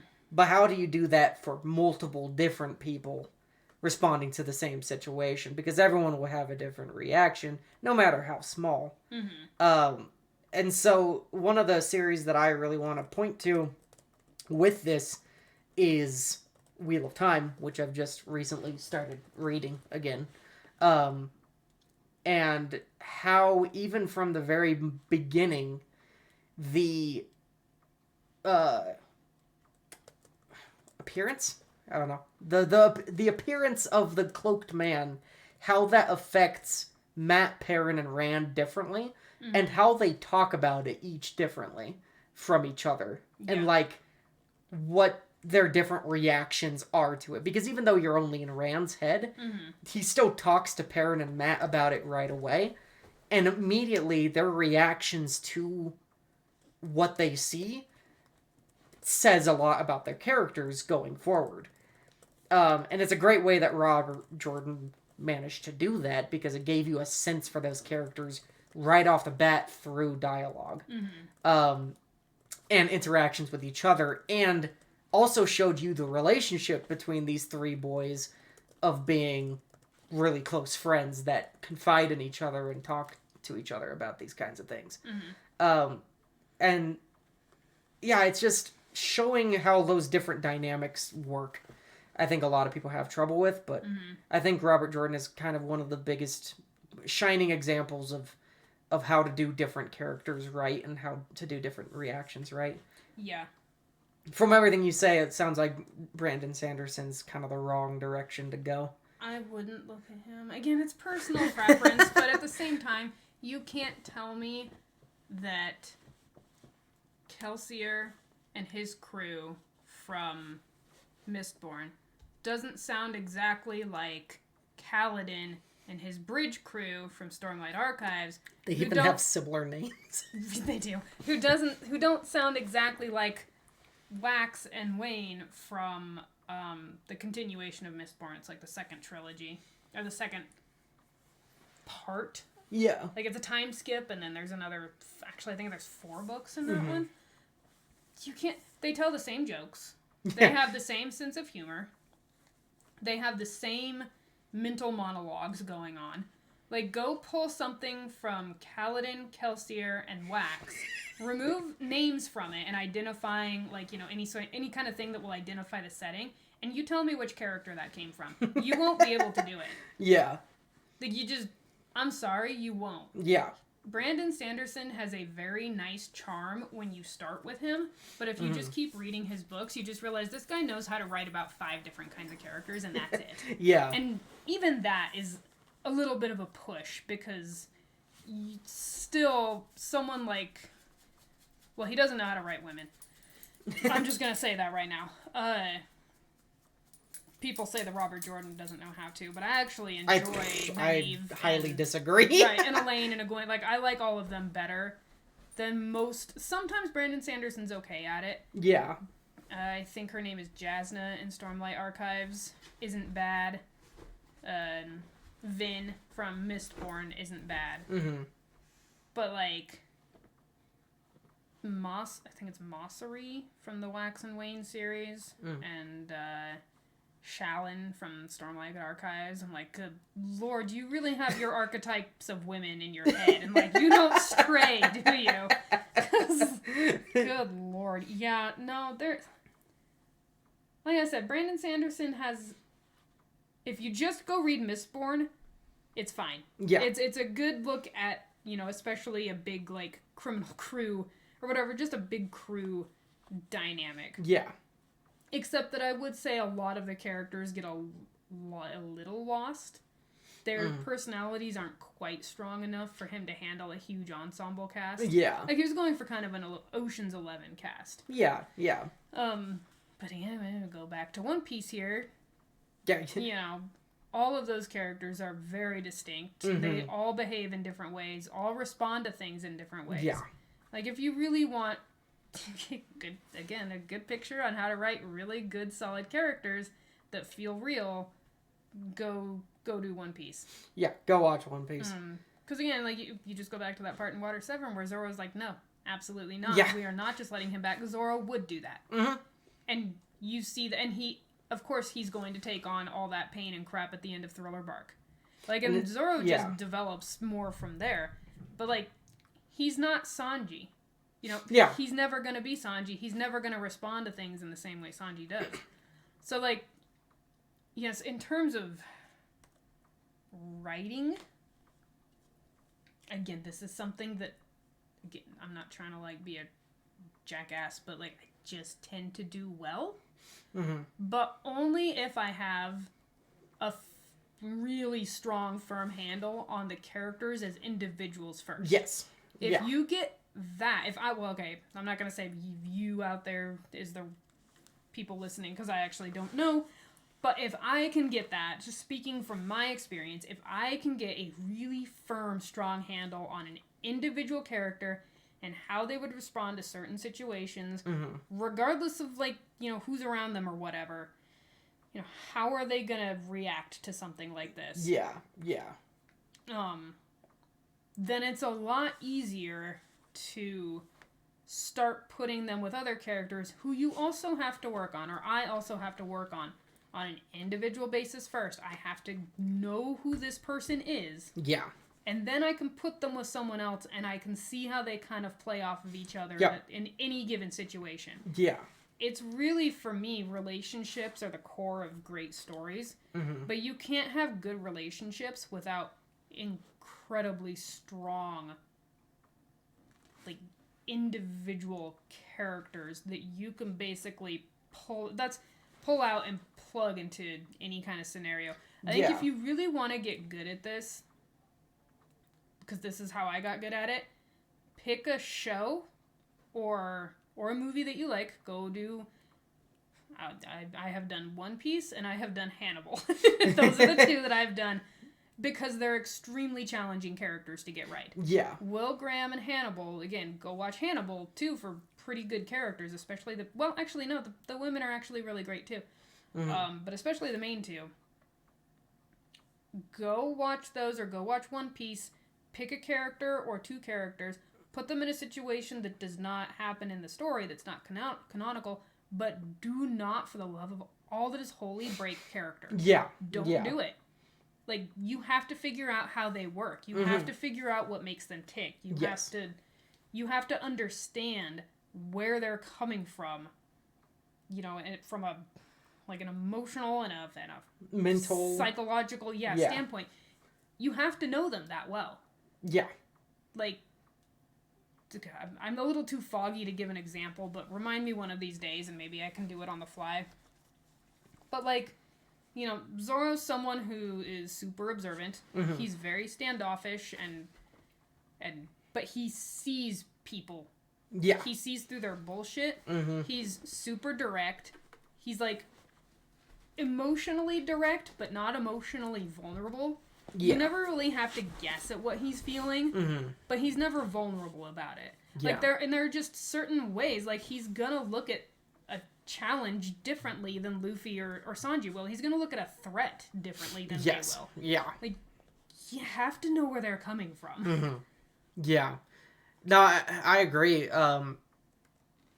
I think, honestly, I think that's probably one of the biggest legworks that you have to do as a writer, is to fully understand and honestly put yourself into someone else's shoes as you're writing them, because you have to remember, they are your creation.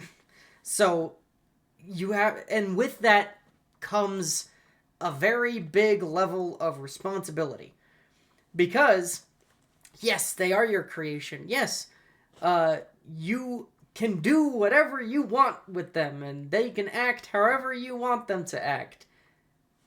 But they shouldn't. That's the thing. No, they should only act in the way that you have established them to act. Yep. And that's when, if you want them to act differently, that's when a character arc comes in that teaches them something that makes them act differently. Yeah.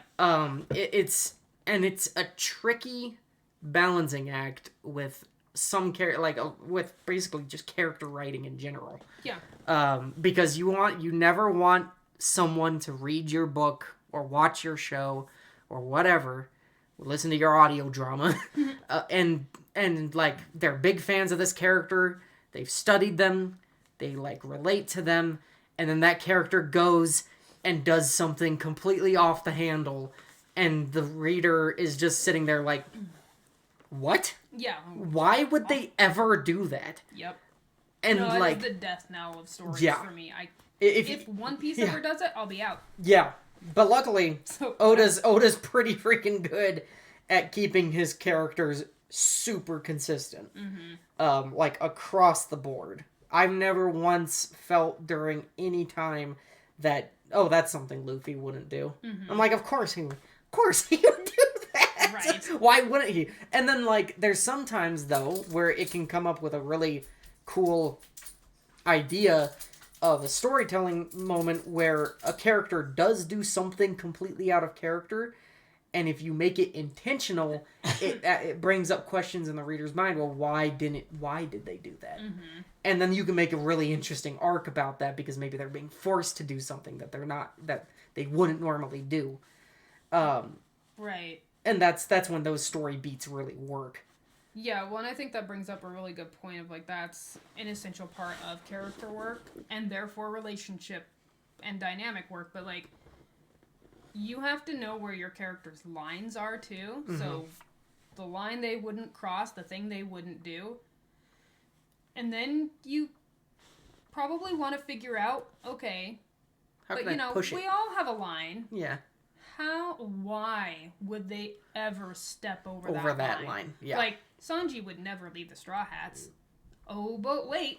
Yeah. Right before Whole Cake, he does exactly that. Yeah. Why? You get to Whole Cake and it all makes sense. And it totally fits his character because Oda understood that the only reason he would ever leave the Straw Hats is to keep them safe. Basically. Yeah. Like, I might be the only person in the world wanting this, but I really want to see an arc where Zoro kind of goes through the same thing. I want to see, because he's loyal.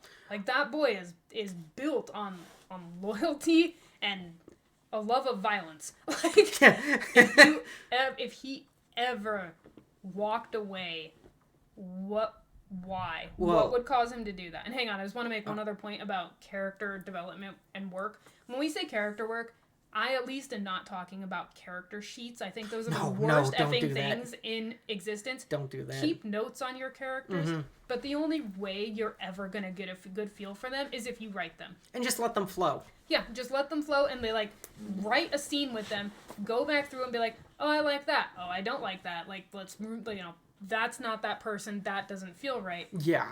You have to just write them. Yeah. And that requires writing a lot of just little vignettes and scenes and dialogue exchanges and random things that pop into your head. Just work on them that way. Do not, for the love of God. Yeah, don't give them a character sheets. They are... That thing is going to make your character feel more like a cardboard cutout than a freaking character sheet. Yeah, never do it. Never do it. Don't do it. I used to do it back in my role-playing days.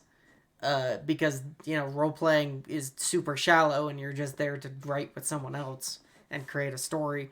But if you're doing it, like, professionally, don't do it.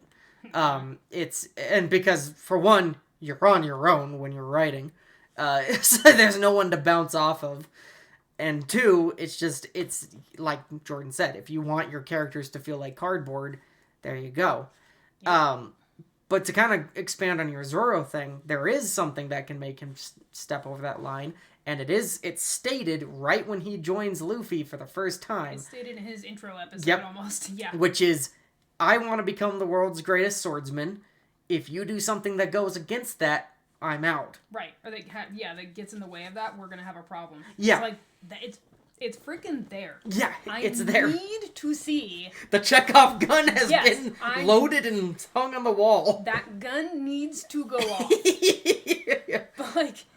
So, yeah, like, when we say don't break character, we're not saying your characters can't do shocking things where it's like, oh my lord, but it has to make sense for them. Yeah. Like, one of the characters, because I've been playing, funnily enough, the Arkham Batman games...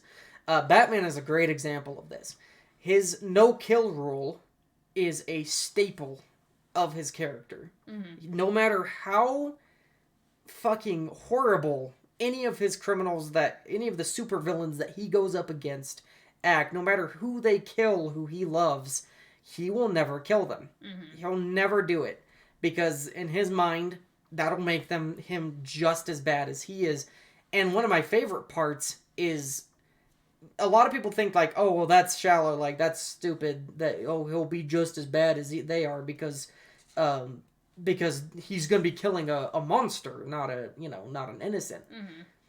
Well, there's actually I think a comic story. I can't quite bring up which one it is, where he basically says, if I go down that path, I'm not gonna be able to stop. Mm-hmm. And then it will turn from criminals to innocents real quick for me, because he will just completely break mentally. And so that's like one of the shining examples of a line that a character has that is constantly pushed to the brink of like breaking, but he will never step over it.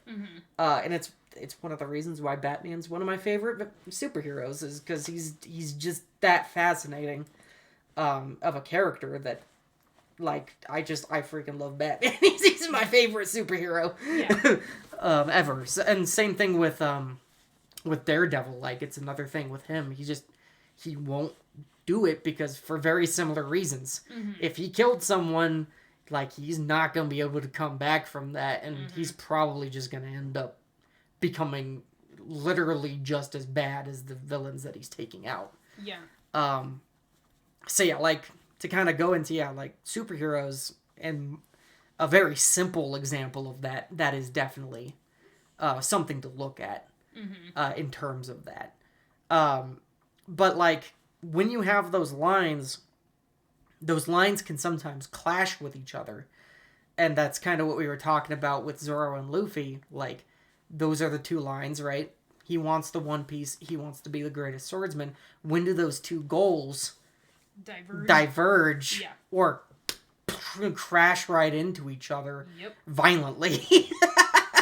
And what happens when that does happen? And we kind of see that with Usopp and Luffy in Water 7. Like, they have very big goals, and it crashes. And that's what makes that so impactful, though, is because neither one of them are really... they're not acting out of character at all. No. For one. And for another, you can understand both of their sides. Because, like, both of them have...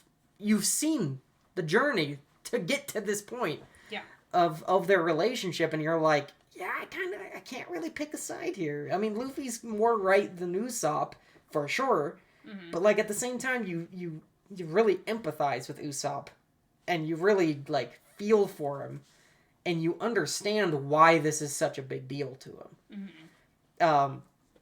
And it just shows that Oda understands his characters intrinsically well. Yeah, I think you're ready to move on to relationships probably when you can put your characters into any situation and you know how they're going to respond, and it's markedly different from your other characters. Yeah.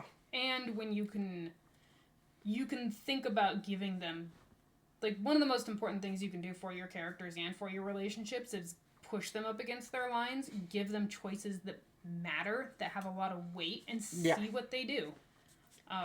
But I think when you get to that point, though, where you know where their lines are, you know how you would push them up against it in a way that, again, that makes sense for their character. And this is, so much of this, I feel like, is a little bit intuitive, and I'm not sure you can actually break it down for anybody. Like, you're either gonna get it or you're not. Yeah.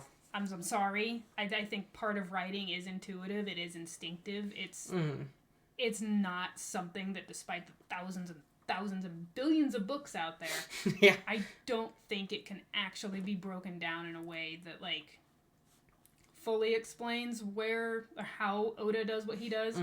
Or how Robert Jordan does what he does. Yeah, or how J.K. Rowling did what she did. Like, you can dissect it to a point, but instinct and intuition does play into it. Yeah. But, moving beyond that, though, assuming we can all get to that point with all of our characters, you want to get into relationships, and the best thing you can do is make sure that those people, too, are not getting swallowed up in each other. Yeah. Like, I think that's actually relationships 101. Character relationships 101.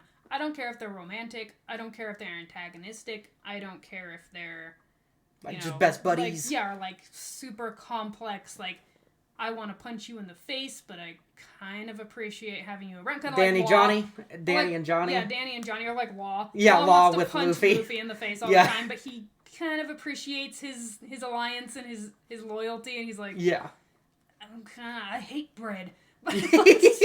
yeah, but like Danny and Johnny is a great example of that. Just yeah, it's great. But go watch Cobra Kai too. Is another really good one where there's a ton of different kinds of relationships going on.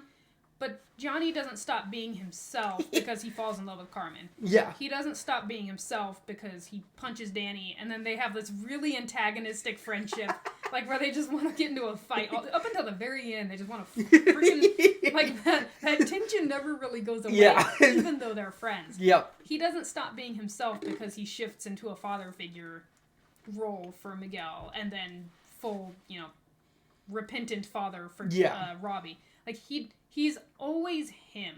It's like 101 of really good character relationships. You have to know your characters well enough that they're not gonna slip into, like you can't have Zoro fall in love and have him turn into a smarmy smoochy. I'm gonna bring you flowers and read you poetry and feed you chocolates. Sorry, that's not him. You want that shit? Go talk to Sanji.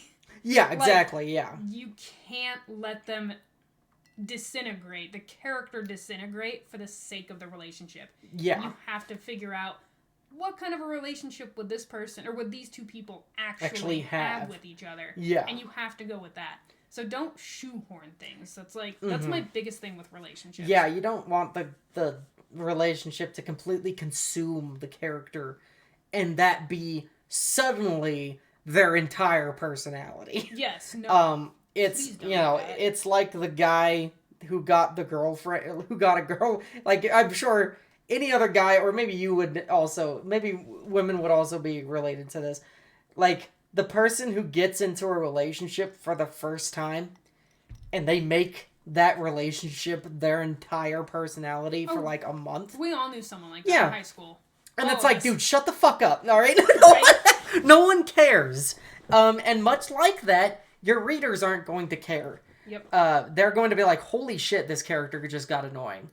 Because now everything about them is now about this relationship. This is why Cassandra Clare fails as a writer, because Clary's entire character is revolved around Jace. Yep. She has no character. No. There's nothing there. There's nothing there. It's all about Jace. If you go read, God rest your soul. If you go read fucking City of Bones, again, God help you if you do. Like, her personality is horrible because there is none. It's all, oh, well, what would Jace do? What would Jace think of this? What would Jace say about that? And, like, it becomes like, oh my god, please stop. Yeah. And it just becomes a very annoying character that you don't want to read about anymore very quickly. Yep. Yeah, you flip it on the other side and, like, Sanji actually finding requited love in Pudding. Like, but again, you look at Pudding though, she still doesn't break character. She's still a little bit of a psycho. A little bit of a lunatic. Yeah. And also, it's funny because Sanji doesn't even realize fully. And I love this concept of Sanji. He's always a ladies' man. But when a woman is actually interested in him, it goes right over his head. Yeah, he doesn't realize. He doesn't realize it because there's also that woman in Wano that was like hardcore hitting on him, and he didn't even know what was happening. Yeah, it's such a funny character quirk of his. It is hilarious. But it's like, yeah, I love it. Yeah. But Pudding falls in love with him. But she doesn't stop being Pudding. She's still a little psychotic. Yeah, yeah. It's just her psychosis goes from being, oh my lord, what broke you, to like, oh, it's kind of endearing. Like, Sanji can love it, so, that's all that matters. Yeah. He can love her exactly like that. He doesn't care. Yeah. So like, that's, again, just another one of those things to really, really watch yourself for. Another great example is Okabe and Kurisu from Steins Gate. That's a fantastic example. Their relationship develops so much throughout the series of Steins Gate. Seriously, I'm telling you, if you have not watched Steins Gate, pause this video right now and go watch it. It is only 25 episodes of your time. It'll be one of the best 25 episodes of your time of your entire life. At least go watch the first couple. Yes, it is fantastic. But it's just a great look at character relationships, period. Because his relationship with Kurisu is completely different from his relationship with Suzuha or Mayuri. Mayuri, That's what I was trying to go for. Or crap, what's his name? The hacker. Oh. What's his name? I always forget it. I can never remember his name. Hacker in Steins Gate. The hell is his name? Starts with the freaking Dota? Daru. That's his nickname, is Daru. Yeah, Daru. Yeah, his full name is like super complex. Itaru Hashida. Yeah, is his Itaru actual name. Hashida. But Daru. Yeah, Daru. They talk to each other differently. Like, he's like, Okabe's way more patient with Mayuri than he is with Daru. Yeah. But like, it's brilliant because these characters are who they are and they play off of each other so well and they have completely different dynamics. Yep. Yeah, if you want a masterclass, like a quick masterclass. Yeah, masterclass in character relationships, go freaking watch Steins Gate now. Because it is brilliantly done. Yeah. And the best part is, it's great in sub or dub, which is rare. Yeah, but you don't see that very often. No, it's excellent either way. So go freaking watch it. Yeah. Oh gosh, Steins Gate. That's gonna be our next freaking spotlight. We should do a spotlight on Steins Gate. Absolutely. We need to rewatch it. I've seen it twice, but we still need to rewatch it. It's watching it 3 times is not a sin. It's so good. It is. Yeah, it's fantastic. Because I mean, you have the different kinds of relationships all wrapped up in there too. You have the slow burn romantic between.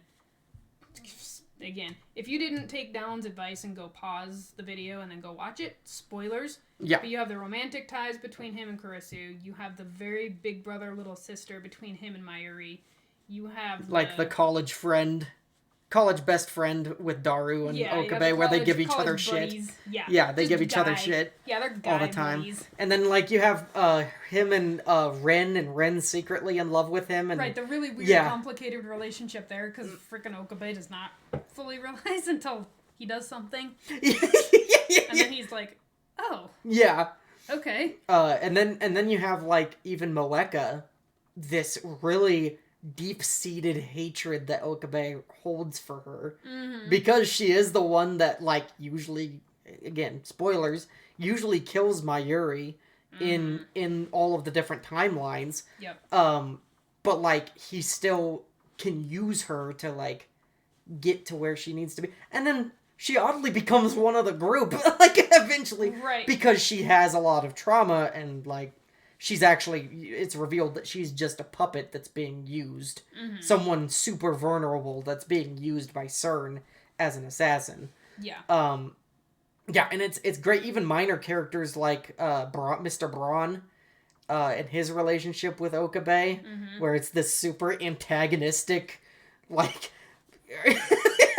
fucking kid. It's this really fun, just, antagonistic dichotomy between the two of them, and they always just snipe at each other every chance that they get. And it's a really good look too at how you keep your relationships consistent with your character arcs.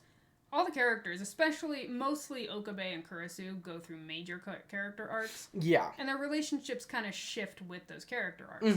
So it's another thing to keep an eye on to make sure that whatever character arcs you have mapped out for your characters, the relationships shift a little bit too. Yeah. Because they will. They're gonna shift a little bit. Going back to One Piece, the result of Water 7 is that Zoro fully steps into his role as first mate. And he really starts taking that role seriously.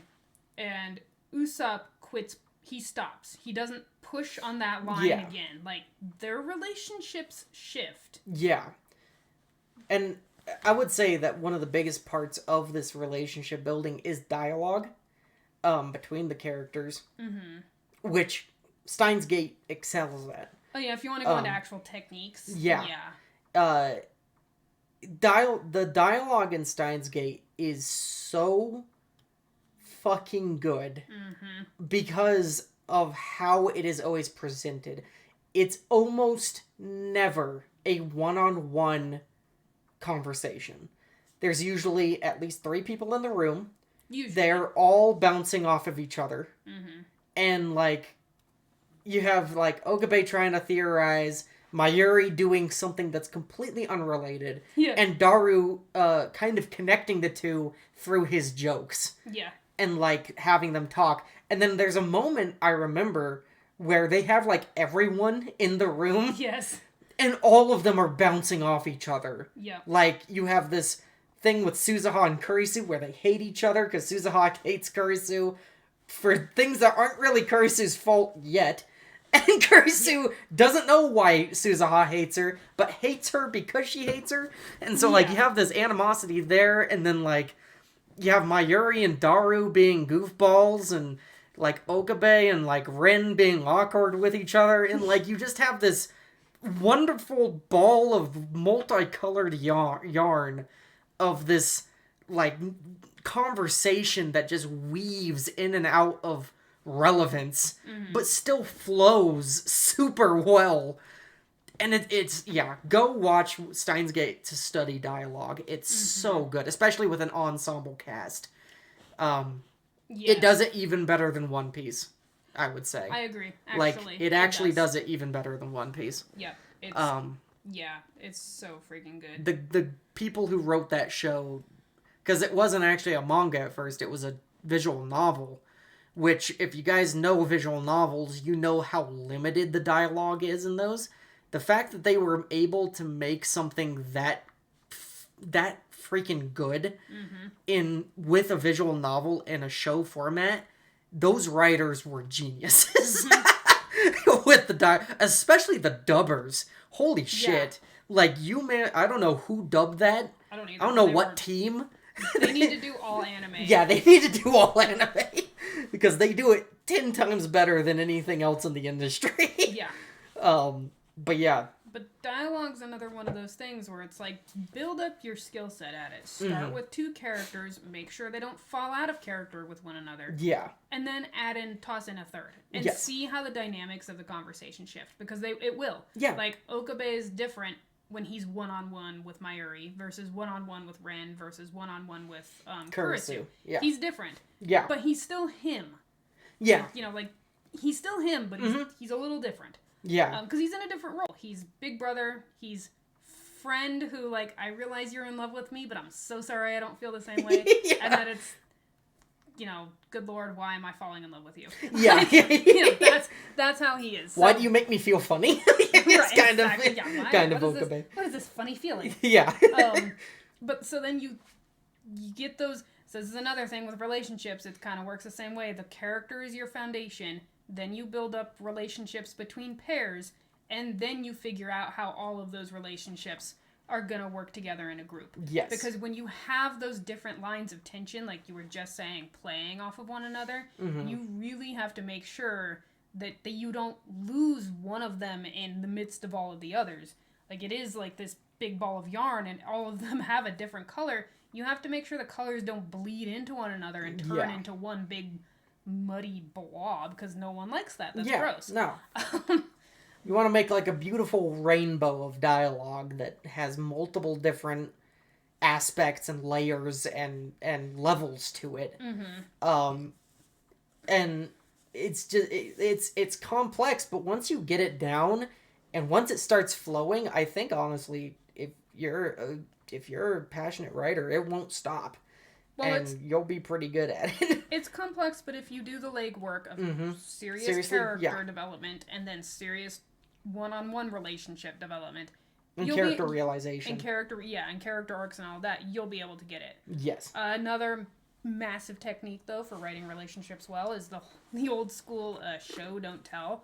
And in this case, it really does mean that what your characters don't do and don't say usually speaks as loud, if not louder than what they are doing and what they are saying. Yes. So, use an art term, use the negative space to your advantage. Yes.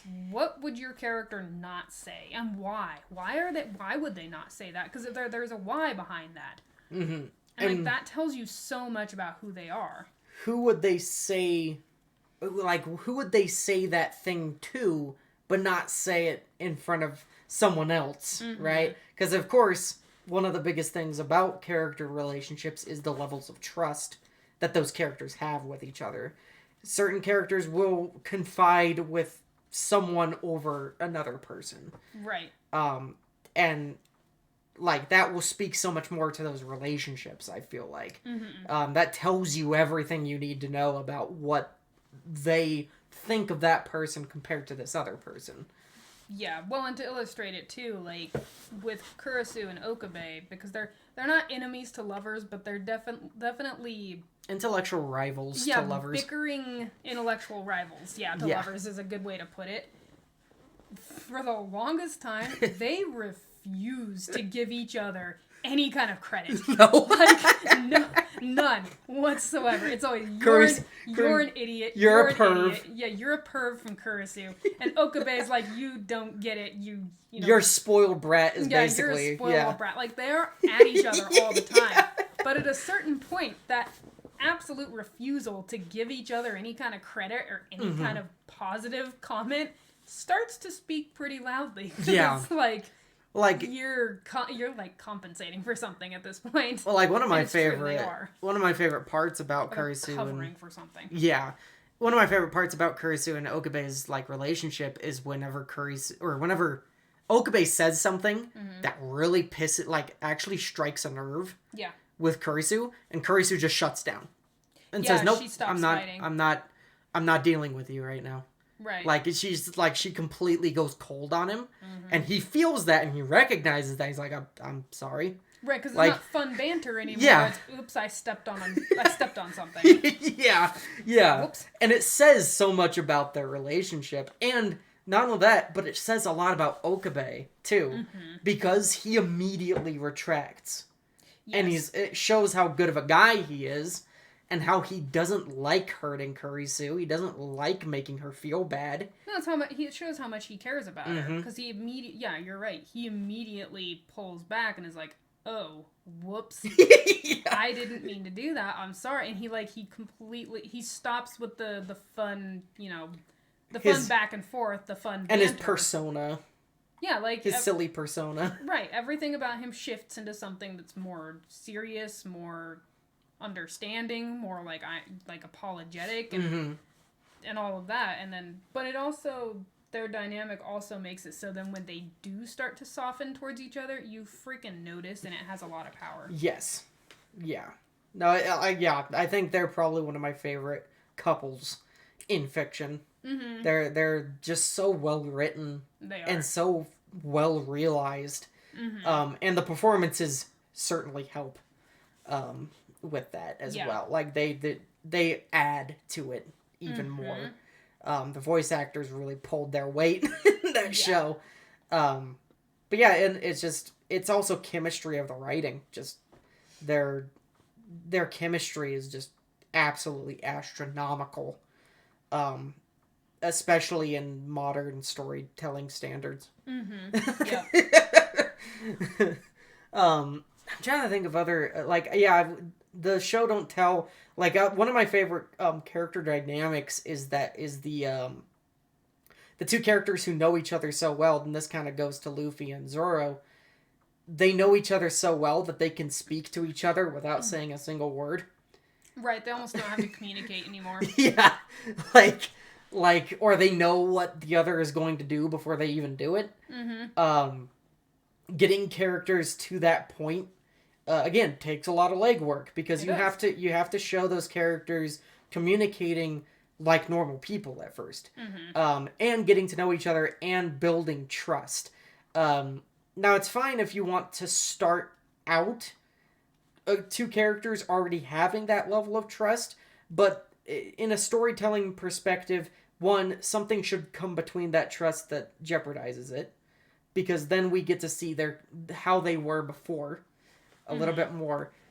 And two, you have to show us, or at least tell us or show us how they got to that point eventually. You have to reveal, where does that trust come from? If you're starting out right away with these two characters trusting each other that much from the top of your story, you have to eventually tell us, okay, well, like, but why?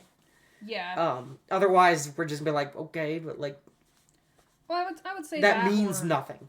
I would say that, or you just have to figure out how to develop those characters and their relationship in other ways, like in different directions. Expand it outward, grow it in a way that that you maybe wouldn't expect, or you just have those characters and they still have that really solid connection, but they have other relationships with other characters. Well, like and helps them develop with one another too.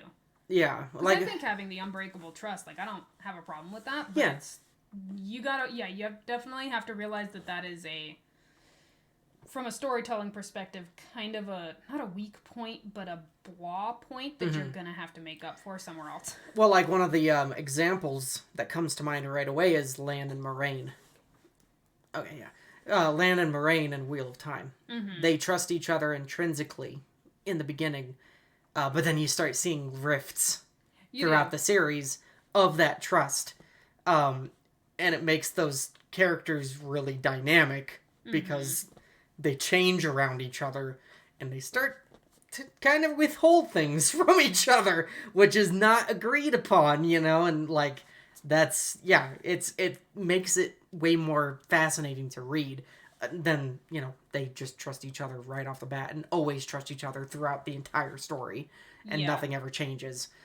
So change is, I think, the key word with the relationships. There always has to be something changing. You never want them to be static.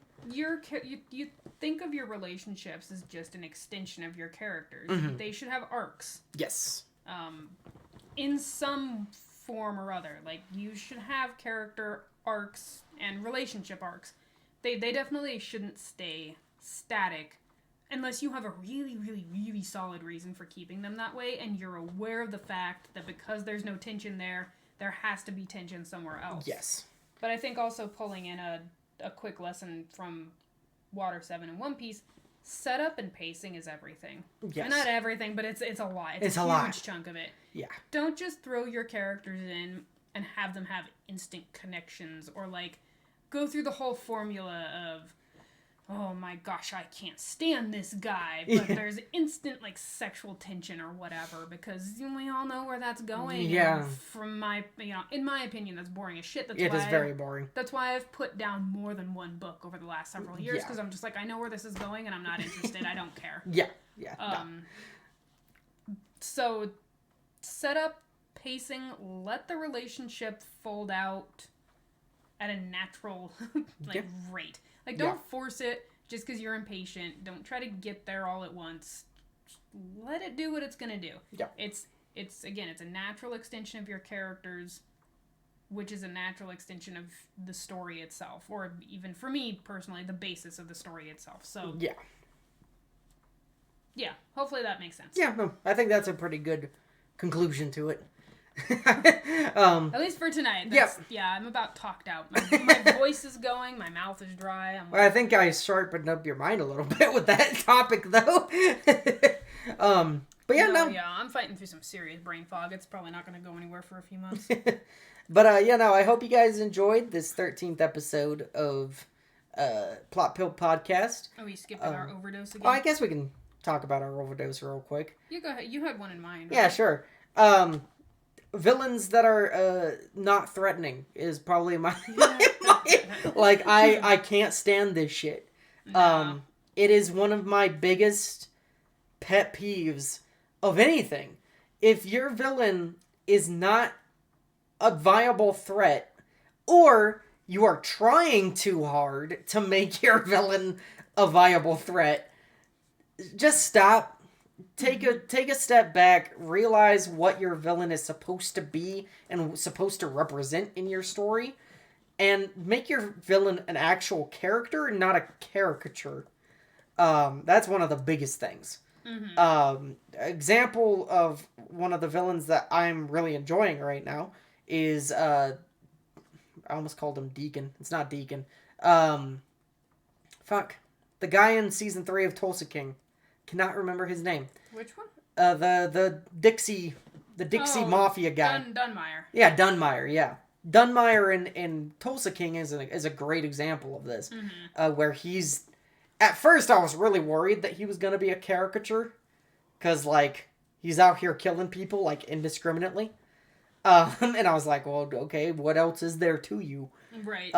But as it's going on, you actually see how actually demented this guy is. Oh, God, yeah. He's so twisted. He's just absolutely fucking mental. To the point where he'll just sacrifice his own son if it means that he gets richer. Basically. Essentially, that's what it comes down to. Yeah, and he remains his status. He maintains his status. He's an actual, like, threatening villain. One of the biggest pitfalls of Landman Season 1 was the cartel guy. He was not threatening. Fucking ponytail guy. I don't even remember his name. I don't either. He was not threatening. You can sit there and have him torturing Tommy all day long. I'm not scared of this guy. Like, he's a punk. And maybe that was the point, but, like, I think that was one of the pitfalls of Landman, in my opinion. Actually, a lot of the antagonists in Landman were kind of shit. Like fucking Manuel and the other fucker that was just completely retarded because they thought they'd get away with a beating of their own boss's son, but you know, that was just stupid. I think honestly Landman might be the weakest Taylor Sheridan show that I've seen so far. I really like it though. It's hilarious. It's really good, but it's still the weakest in terms of just writing quality. But no, you have to make your villains, for one, fucking competent, and for another, like I said, actual characters who have, you know, working thoughts in their heads. Yeah. Because otherwise, it's just dumb. I agree. Yeah, definitely don't shy away from your villains. Let them be evil. Yes. Like, just lean into that really dark place inside that we all have. And find the villains. Oh, and don't... Because they're there. Don't make your villain cut an apple on screen, please. For the love of God, can we stop with that trope? I fucking hate it. If we could also stop with thinly veiled references to real life people. Yeah, no, that'd be great. Like that makes your villain somehow good, and that makes you somehow clever. If we First of all, you're not. No, first of all, you're not. But if we could just dispense with that shit, that would be fantastic. Yeah, because that's the biggest... Nothing makes me roll my eyes harder than when I realize, oh, this guy is just this real life person. This asshole writer doesn't like, and thought it would be funny or whatever. Thought they were going to be clever and get one over on this person, but like, look at this, you're my villain, you probably don't even realize it. And it's just like, oh god, how are we in freaking 5th grade? Like, grow the hell up. Grow the hell up. Make and actually make a character. Yes, actually make a character. Make a villain. Yeah. Like, get over yourself. Masterclass in writing villains, go watch One Piece. They have some of the best villains. They do. I actually really like the villains or antagonists. For like a faceless villain, really love Steins Gate's villain. Yes, yeah, they're good. They are fantastic. CERN is so fucking threatening, and scary of a organization. And also go watch Fullmetal Alchemist. Their villains are fantastic. Yep. So because they're actual people. Even though they're homunculuses, which is funny. Right. They're actual people. And they're based off the 7 Deadly Sins, but it goes deeper. Yeah. They all go deeper than that, or most of them do. Yeah.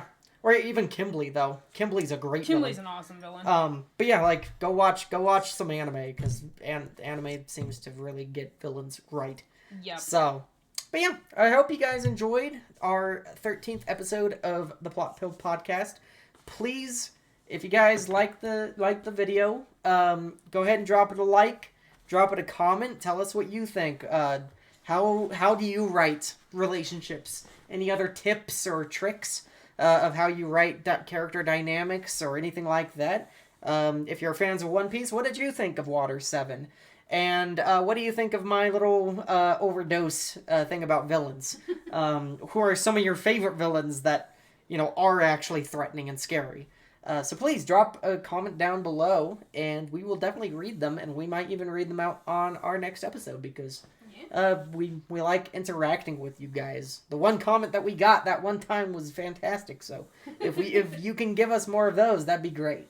And also, I want to thank our new subscriber. I did see you, so I hope you're watching. And yeah, I'll see you guys next time. Please subscribe. Bye. Later.